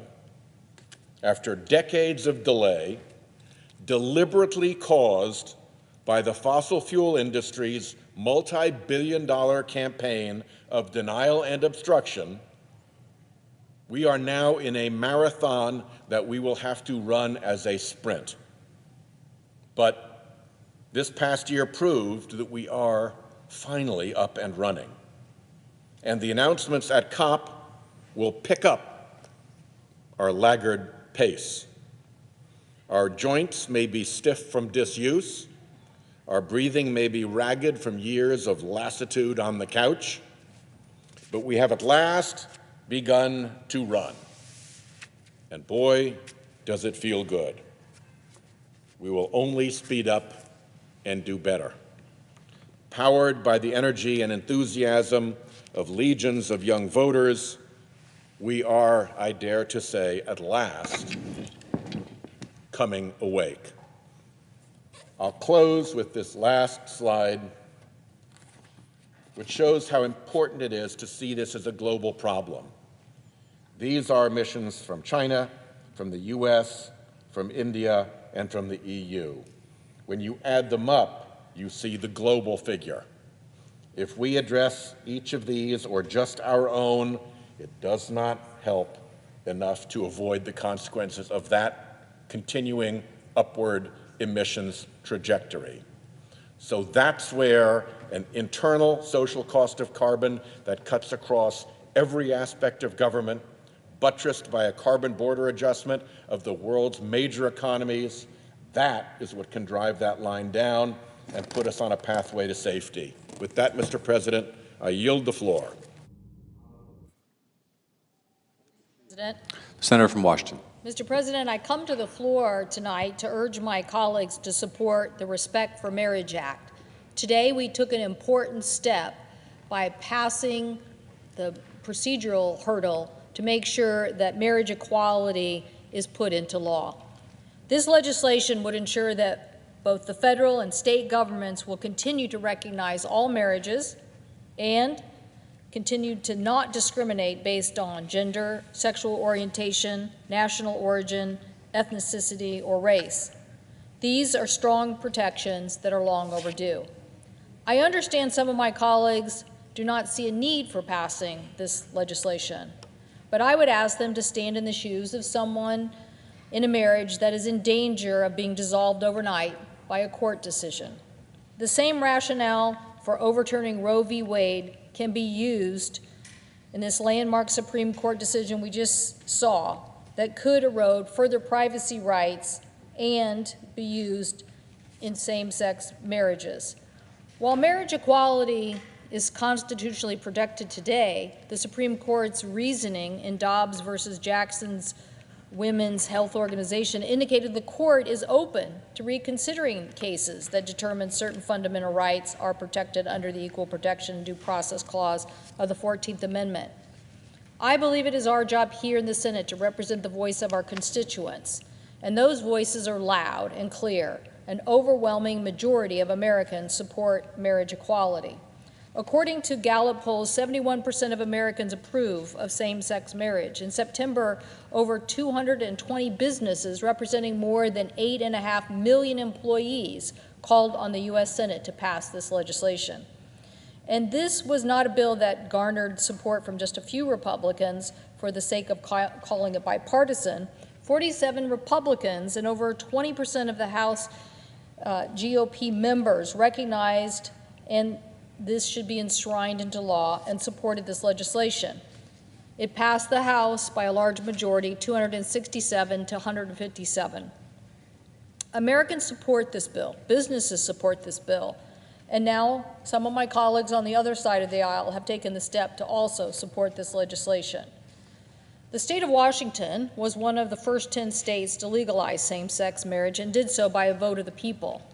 I recently received a letter from a constituent from Everett, Washington, saying that she and her wife moved to Washington in 2016 because, quote, they needed to be somewhere where our rights would be protected in the event that they would be threatened, end quote. She said, as soon as I arrived in Washington, I felt like I had come home. Marriage equality has been protected under Washington state law for a decade. It has been protected by the Supreme Court for 7 years, and yet there are here in the Senate, there are some that don't believe that we need to take further protections. At least 11.5 million people in this country are in an interracial or same-sex marriage. That's no less than 20% of all marriages in the United States. With a number like that, we all know someone in one of those marriages, whether they are friends or neighbors or colleagues. We know that we need to give them the same certainty. And we know that codifying marriage equality into law, they will not be in jeopardy of losing those rights. Same-sex and interracial couples deserve the assurance that their marriage will be recognized. They need to know that they will continue to enjoy the freedom and privileges that are afforded to other couples.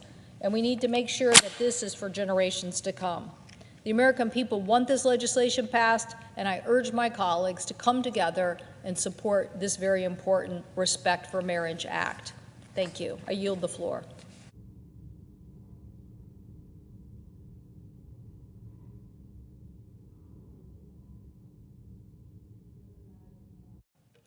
I suggest the absence of a quorum. The clerk will call the roll. Ms. Baldwin.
Mr. President, Senator from Minnesota. are we in a quorum call? We are. I ask that the quorum call be vitiated. Without objection. Mr. President, I rise in support of the Respect for Marriage Act, and I am proud to be a co-sponsor. I come from a state that has long been at the cutting edge of progress. Minnesota began protecting LGBTQ people against workplace discrimination in 1993. At that time, it was the first and only state in the nation to outlaw discrimination based on gender identity. And 2 decades later, in 2013, we became the 12th state to legalize marriage equality. Across the country, as we know, many states have made advances. Today, 23 states have laws protecting people from discrimination based on sexual orientation or gender identity. And in 2015, the Supreme Court recognized that the U.S. Constitution guarantees same-sex couples the right to marry. But as far as we have come, we still have miles to go until LGBTQ Americans can live their lives with freedom, authenticity, and equality. And we must also make sure that we protect the progress we make.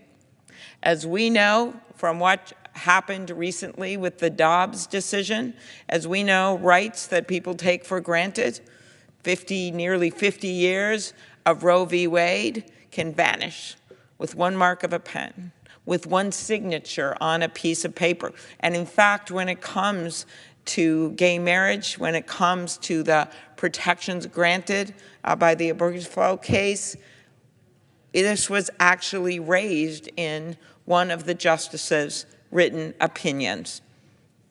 We know that this is on the chopping block. And that is why when a Supreme Court justice signaled that the hard-won legal protection for marriage equality could be on that chopping block, putting the legal rights of countless married couples and families in jeopardy, we felt, a number of Republicans and Democrats on a bipartisan basis, that we had to step in. That's why we're here. The way I see it, all 3 branches of government have a responsibility to protect people's rights. And if one branch doesn't do its job, this is why our system of government was set up this way brilliantly. If one branch doesn't do its job, then it's up to another to step in. Yes, it's a system of checks and balances.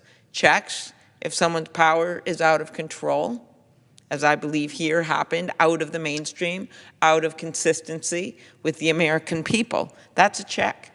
That's why we have it this way. And that is why you're seeing today, thanks to the leadership of our friends, Senator Feinstein, Senator Baldwin, Senator Collins, Senator Sinema, Senator Portman, Senator Hillis, and so many others, that we have reached a bipartisan agreement to move this bill forward. As you know, in July, the House of Representatives passed the Respect for Marriage Act to protect marriage equality. They did that on a bipartisan basis as well. 47 Republicans voted for that bill in the House of Representatives. For our Senate bill, I will note that the bipartisan text also has broad support, from faith-based organizations to more than 250 businesses, including Minnesota's own Target and Best Buy. We have before us a bill that requires states and the federal government to respect marriages legally entered into in other states, regardless of the sex or the race of the people who are married. This is the kind of bill that should get 100 votes. It's about equality, it's about dignity, and it's about love. It's about saying that we won't go back to the days when a patchwork of state laws determined whether the union of 2 people who loved each other would be recognized by their government.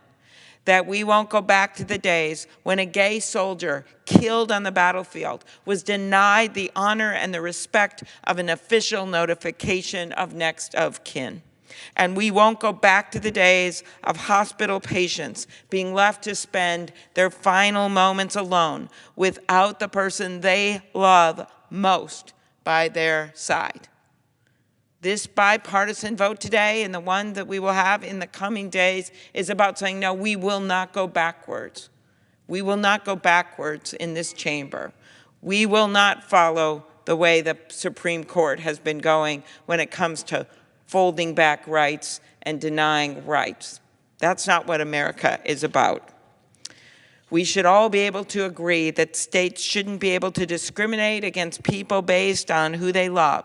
This bill gives each and every one of my colleagues the opportunity to make that statement. We know that there is more to be done to make sure all Americans are entitled to equal protection under the law. But this is an important step toward ensuring that no American experiences discrimination because of who they love. This is a great moment. It's a wonderful moment because my colleagues were able to reach an agreement across the aisle. It's a wonderful moment because we're fulfilling our constitutional duty of checks and balances. It's a moment of joy. And we have to remember that sometimes in our job, we have these moments that actually people say, thank you for what you just did. They stop you in an airport, as a providing officer knows, and says, thank you. A lot of people are going to be saying that this week because they know this is the right thing to do, regardless of people's political views, regardless of their religious beliefs, why we are so proud that so many religious organizations are supporting this bill. Thank you, Mr. President. I yield the floor.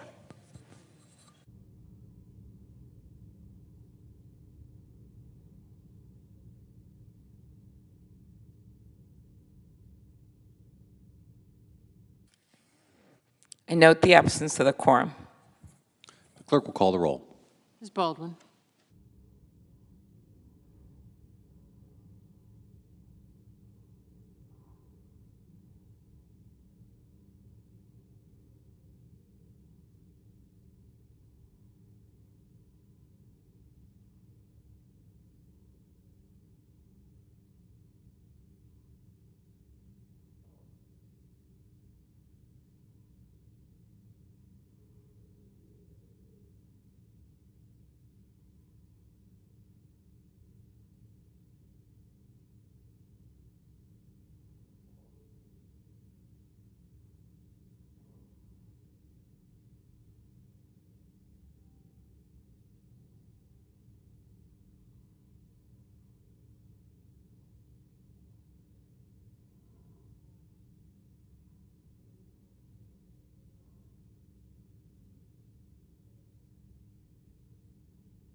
Mr. President, Senator from Oklahoma. I'd like to ask to end the quorum call. Without objection. 29 years ago today, 29 years ago today, President Bill Clinton signed into law a bill sponsored by then Representative Chuck Schumer, who aided in the defense and protection of one of the most fundamental freedoms that we have in our nation. That freedom, religious freedom. The bill was called the Religious Freedom Restoration Act. The Religious Freedom Restoration Act, passed by Congress today, 29 years ago, found that government should not substantially burden religious exercise without a compelling justification. It was truly a landmark piece of legislation to be able to add further protections to individuals that have religious liberty differences. And we have wide variations of religious expressions in the United States. It's part of what makes us such a unique nation, is that we guard the rights of every individual to not have to believe the same as the government believes, or not even have to believe the same as your next door neighbor believes, but to have the right to freely have a faith of your choosing, change your faith at any point if you choose to, or to have no faith at all and be respected as an American. And quite frankly, to be protected as an American. This landmark piece of legislation, the Religious Freedom Restoration Act, has not been altered in the 29 years since it's been passed. The purpose of the act was to restore a compelling interest test, to be able to make sure that if government acted in any way to affect anyone's religious liberty, there had to be a compelling reason for that from the government. To guarantee its application in all cases where free exercise of religion is substantially burdened, and provide a claim or defense for those whose religious exercise is substantially burdened by government. Religious Freedom Restoration Act doesn't pick winners and losers. It provides a balancing test.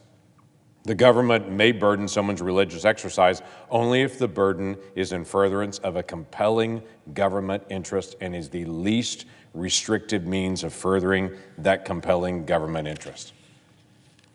29 years ago today. Then today, my colleagues move forward on a bill that instead of promoting equality for all people of all opinions, it specifically highlights areas of religious faith differences and says their opinions won't count this time. It deals with this issue of marriage. But it's been a controversial issue in America, but was quite frankly, since 2015, in the Obergefell decision in the Supreme Court, there have been no cases moved in the country to deny same-sex marriage to any individual in any state across the nation. Today, my colleagues move forward on a bill to open up debate without amendment, may I add, on a bill that would certainly affect the religious liberty of countless people across the country. That's not just my opinion. Religious liberty organizations from all faiths and from all backgrounds have already been speaking out on this issue. Just in the last 24 hours, the Alliance Defending Freedom, the American Association of Christian Schools, Catholic Vote, the Center for Urban Renewal in Education, the Centennial Institute, the Christian Employers Alliance, Concerned Women for America, Eagle Forum, Ethics and Religious Liberty Commission, the Faith and Freedom Coalition, the Family Research Council, the Family Policy Alliance, the Heritage Foundation, the Liberty Council, Lifeline Children's Services, the National Religious Broadcasters, Religious Freedom Institute, the U.S. Conference of Catholic Bishops, and the Ethics and Public Policy Center have all spoken out and said, this bill that is currently on the floor of the Senate will damage religious liberty.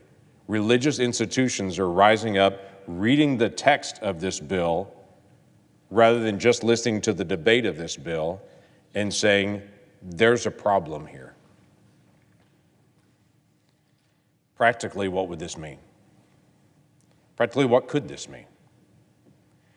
I would say, first and foremost, we don't want anyone to be discriminated against in America. Anyone to be discriminated against in America. All individuals should be honored.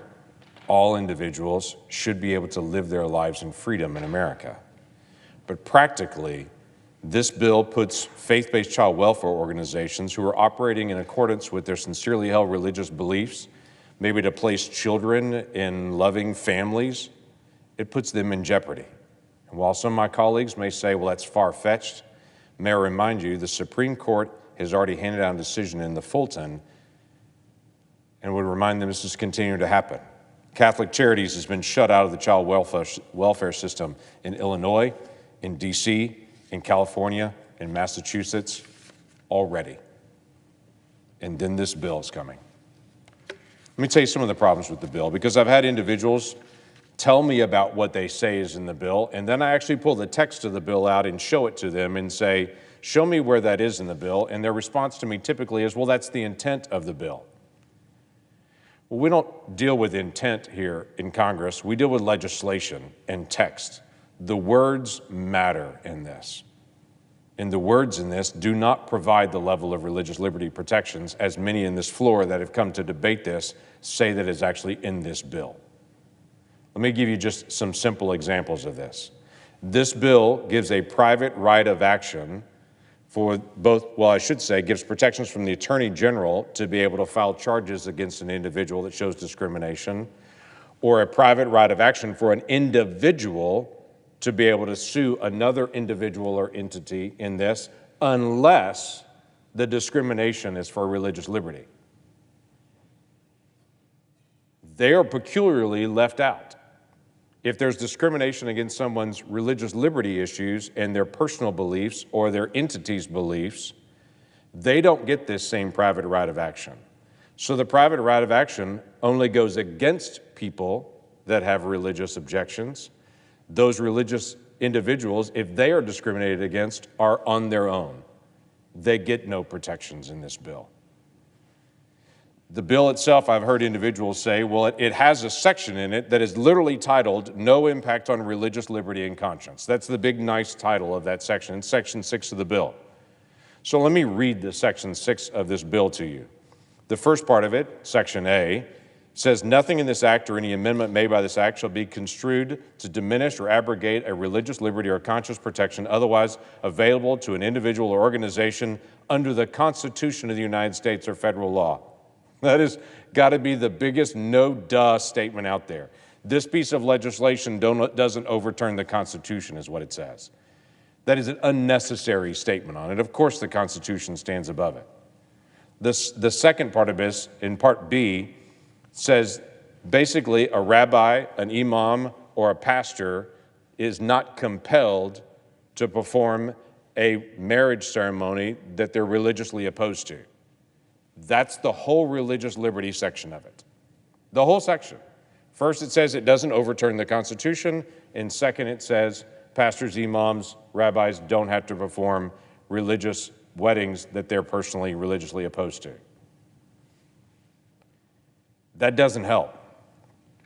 In fact, there's a qualifying feature in the middle of all this, in that section, in Section 6, which limits the individuals that would even get any kind of protections on this by saying whose principal purpose is the study, practice, or advancement of religion. Meaning, an individual would first have to prove that your principal purpose is to study, practice, or advance religion before you even got those exceptions. Why is that important? Well, I asked some of the sponsors of this bill why that particular piece of text in there, and their explanation was, well, because we didn't want to include for protections on religious liberty private individuals in their personal religious expression or private businesses that maybe the owners of that business have a personal religious belief in how they carry out their business, but they would not have religious protections because they're not principally a religious organization. So they do not get a defense. They don't get a private right of action to defend themselves. They just have to cave to the religious beliefs of this law. 29 years ago, this Congress said we were not going to impose beliefs onto people. Today, this Congress said, if you're a faith-based individual and you have a difference of conscience about marriage, too bad. You have to prove you're a principally religious organization to have an exception. An individual doesn't count. A private business is specifically excluded. In Section 7 of this bill, I've had several of the sponsors that have told me Section 7 covers everything else. Make sure it protects nonprofits, make sure it protects all of your tax-exempt status, your grants. It's all in there until you read the text. Now, those words are in there, but there's two big qualifiers that are also in that section. The first of the qualifiers begins with, nothing in this act shall be construed to deny or alter the benefits. Meaning, if it's in something else, that's not protected. It has to be something specifically in this act. The second thing is the very end of this. It gives a long section on this. Nothing in this act or any amendment made by this act shall be construed to deny or alter the benefit or status. It goes on to explain some of these things, and then it ends with this, provided such benefit, status, or right does not arise from a marriage. That's the qualifier. Provided such benefit, status, or right does not arise from a marriage. Now, I've handed this around and asked legal counsels, explain to me what that means. And the first response that I get is, well, that's a clear protection for individuals that are married, that if there's any right given to any other married couple, they get the same right. I was like, that makes total sense. What about for entities? Because the word entity is in this list. And that's where it gets fuzzy. Because it has this qualifier, provided such benefit, status, or right does not arise from a marriage. We don't know how that's going to be interpreted for entities. So it's left for the courts to decide in the days ahead how that's going to be interpreted. So what's been done with this? All these things have been brought up. We've had this text now for about 36 hours. It literally just got dropped on us.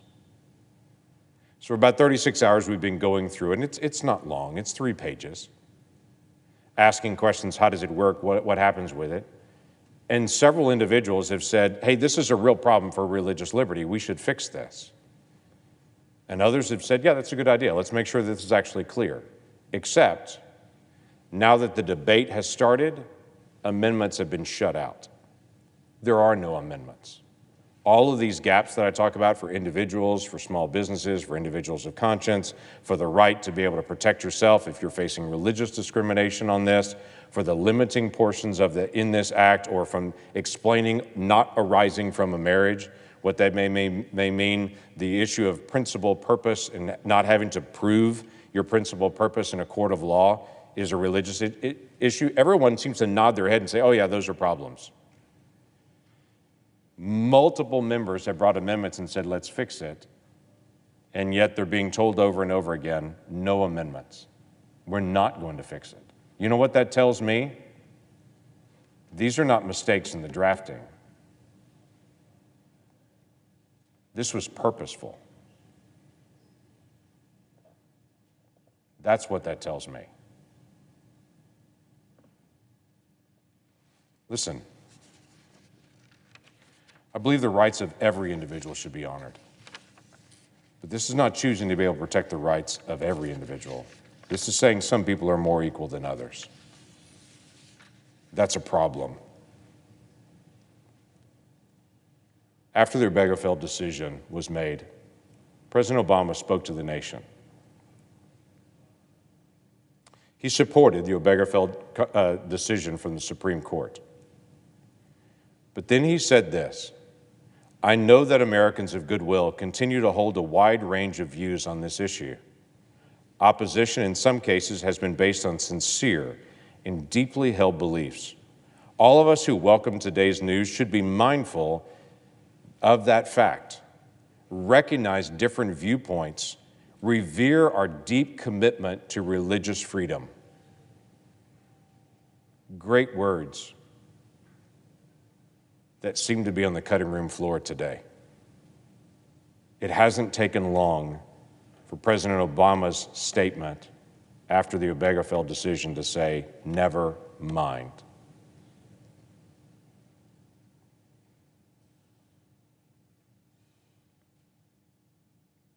This is fixable.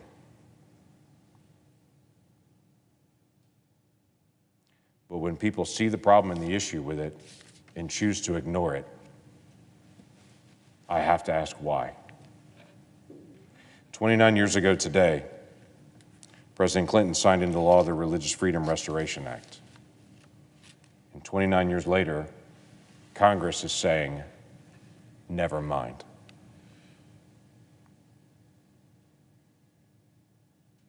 I find that a problem. I yield the floor.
Mr. President.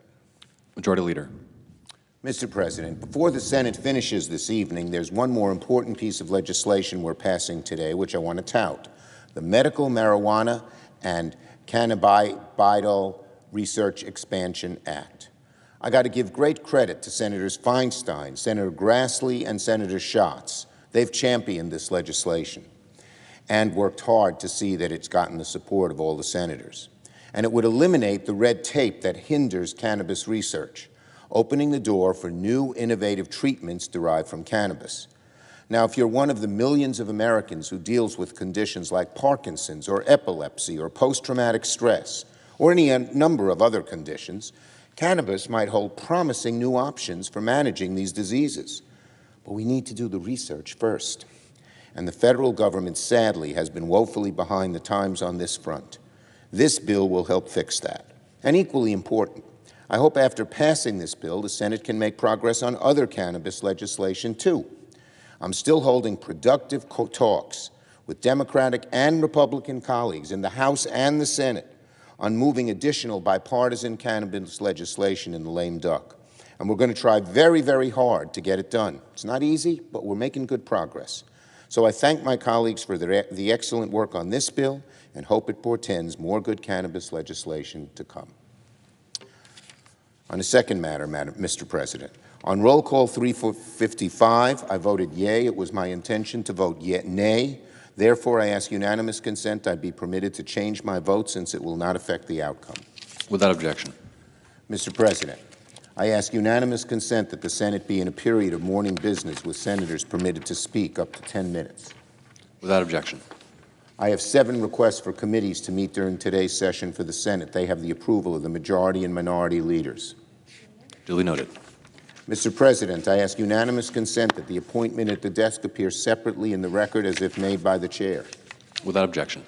Mr. President, I ask unanimous consent the Senate now proceed to the immediate consideration of H.R. 8454, which was received from the House and is at the desk. Clerk will report.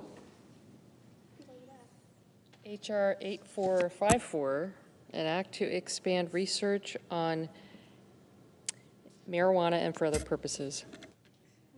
It's all right. It's a hard word to pronounce. I had trouble, too. Without objection, the Senate will proceed. I ask that the bill be considered read a third time. Without objection. I know of no further debate on the bill.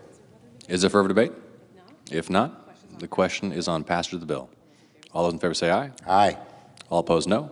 The ayes appear to have it. The ayes do have it, and the bill is passed. I ask unanimous consent that the motion to reconsider be considered made and laid upon the table with no intervening action or debate. Without objection. Mr. President, I ask unanimous consent that the Judiciary Committee be discharged from further consideration, and the Senate now proceed to S-Res 820. Clerk will report. S-Res 820, honoring the 100th anniversary of the Reserve Officers Association, now known as the Reserve Organization of America. Without objection, the committee is discharged, and the Senate will proceed. I ask unanimous consent the resolution be agreed to, the preamble be agreed to, and that the motions to reconsider be considered made and laid upon the table. Without objection.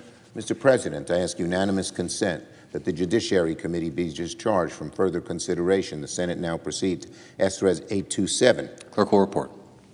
S-Res 827, supporting the goals and ideals of National Domestic Violence Awareness Month.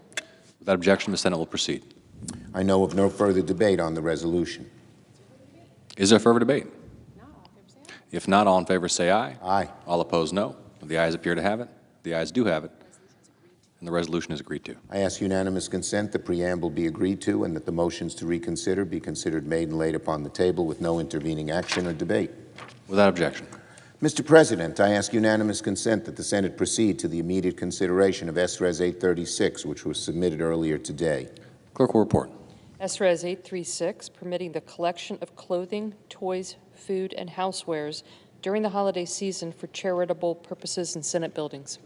Without objection, the Senate will proceed. I further ask the resolution be agreed to, the motion to reconsider be considered made and laid upon the table with no intervening action or debate. Without objection. And finally, Mr. President, I ask unanimous consent that when the Senate completes its business today, it adjourn until 10 a.m. on Thursday, November 17th, and that following the prayer and the pledge, the morning hour be deemed expired, the journal proceedings be approved to date, the time for the two leaders be reserved for their use later in the day, and morning business be closed. That upon the conclusion of morning business, the Senate resume consideration of the motion to proceed to calendar H.R. 449, H.R. 8404 post-cloture. Further, that all time during adjournment, recess, morning business, and leader remarks count post-closure. Without objection. If there's no further business to come before the Senate, I ask that it stand adjourned under the previous order. The Senate stands adjourned until 10 a.m. tomorrow.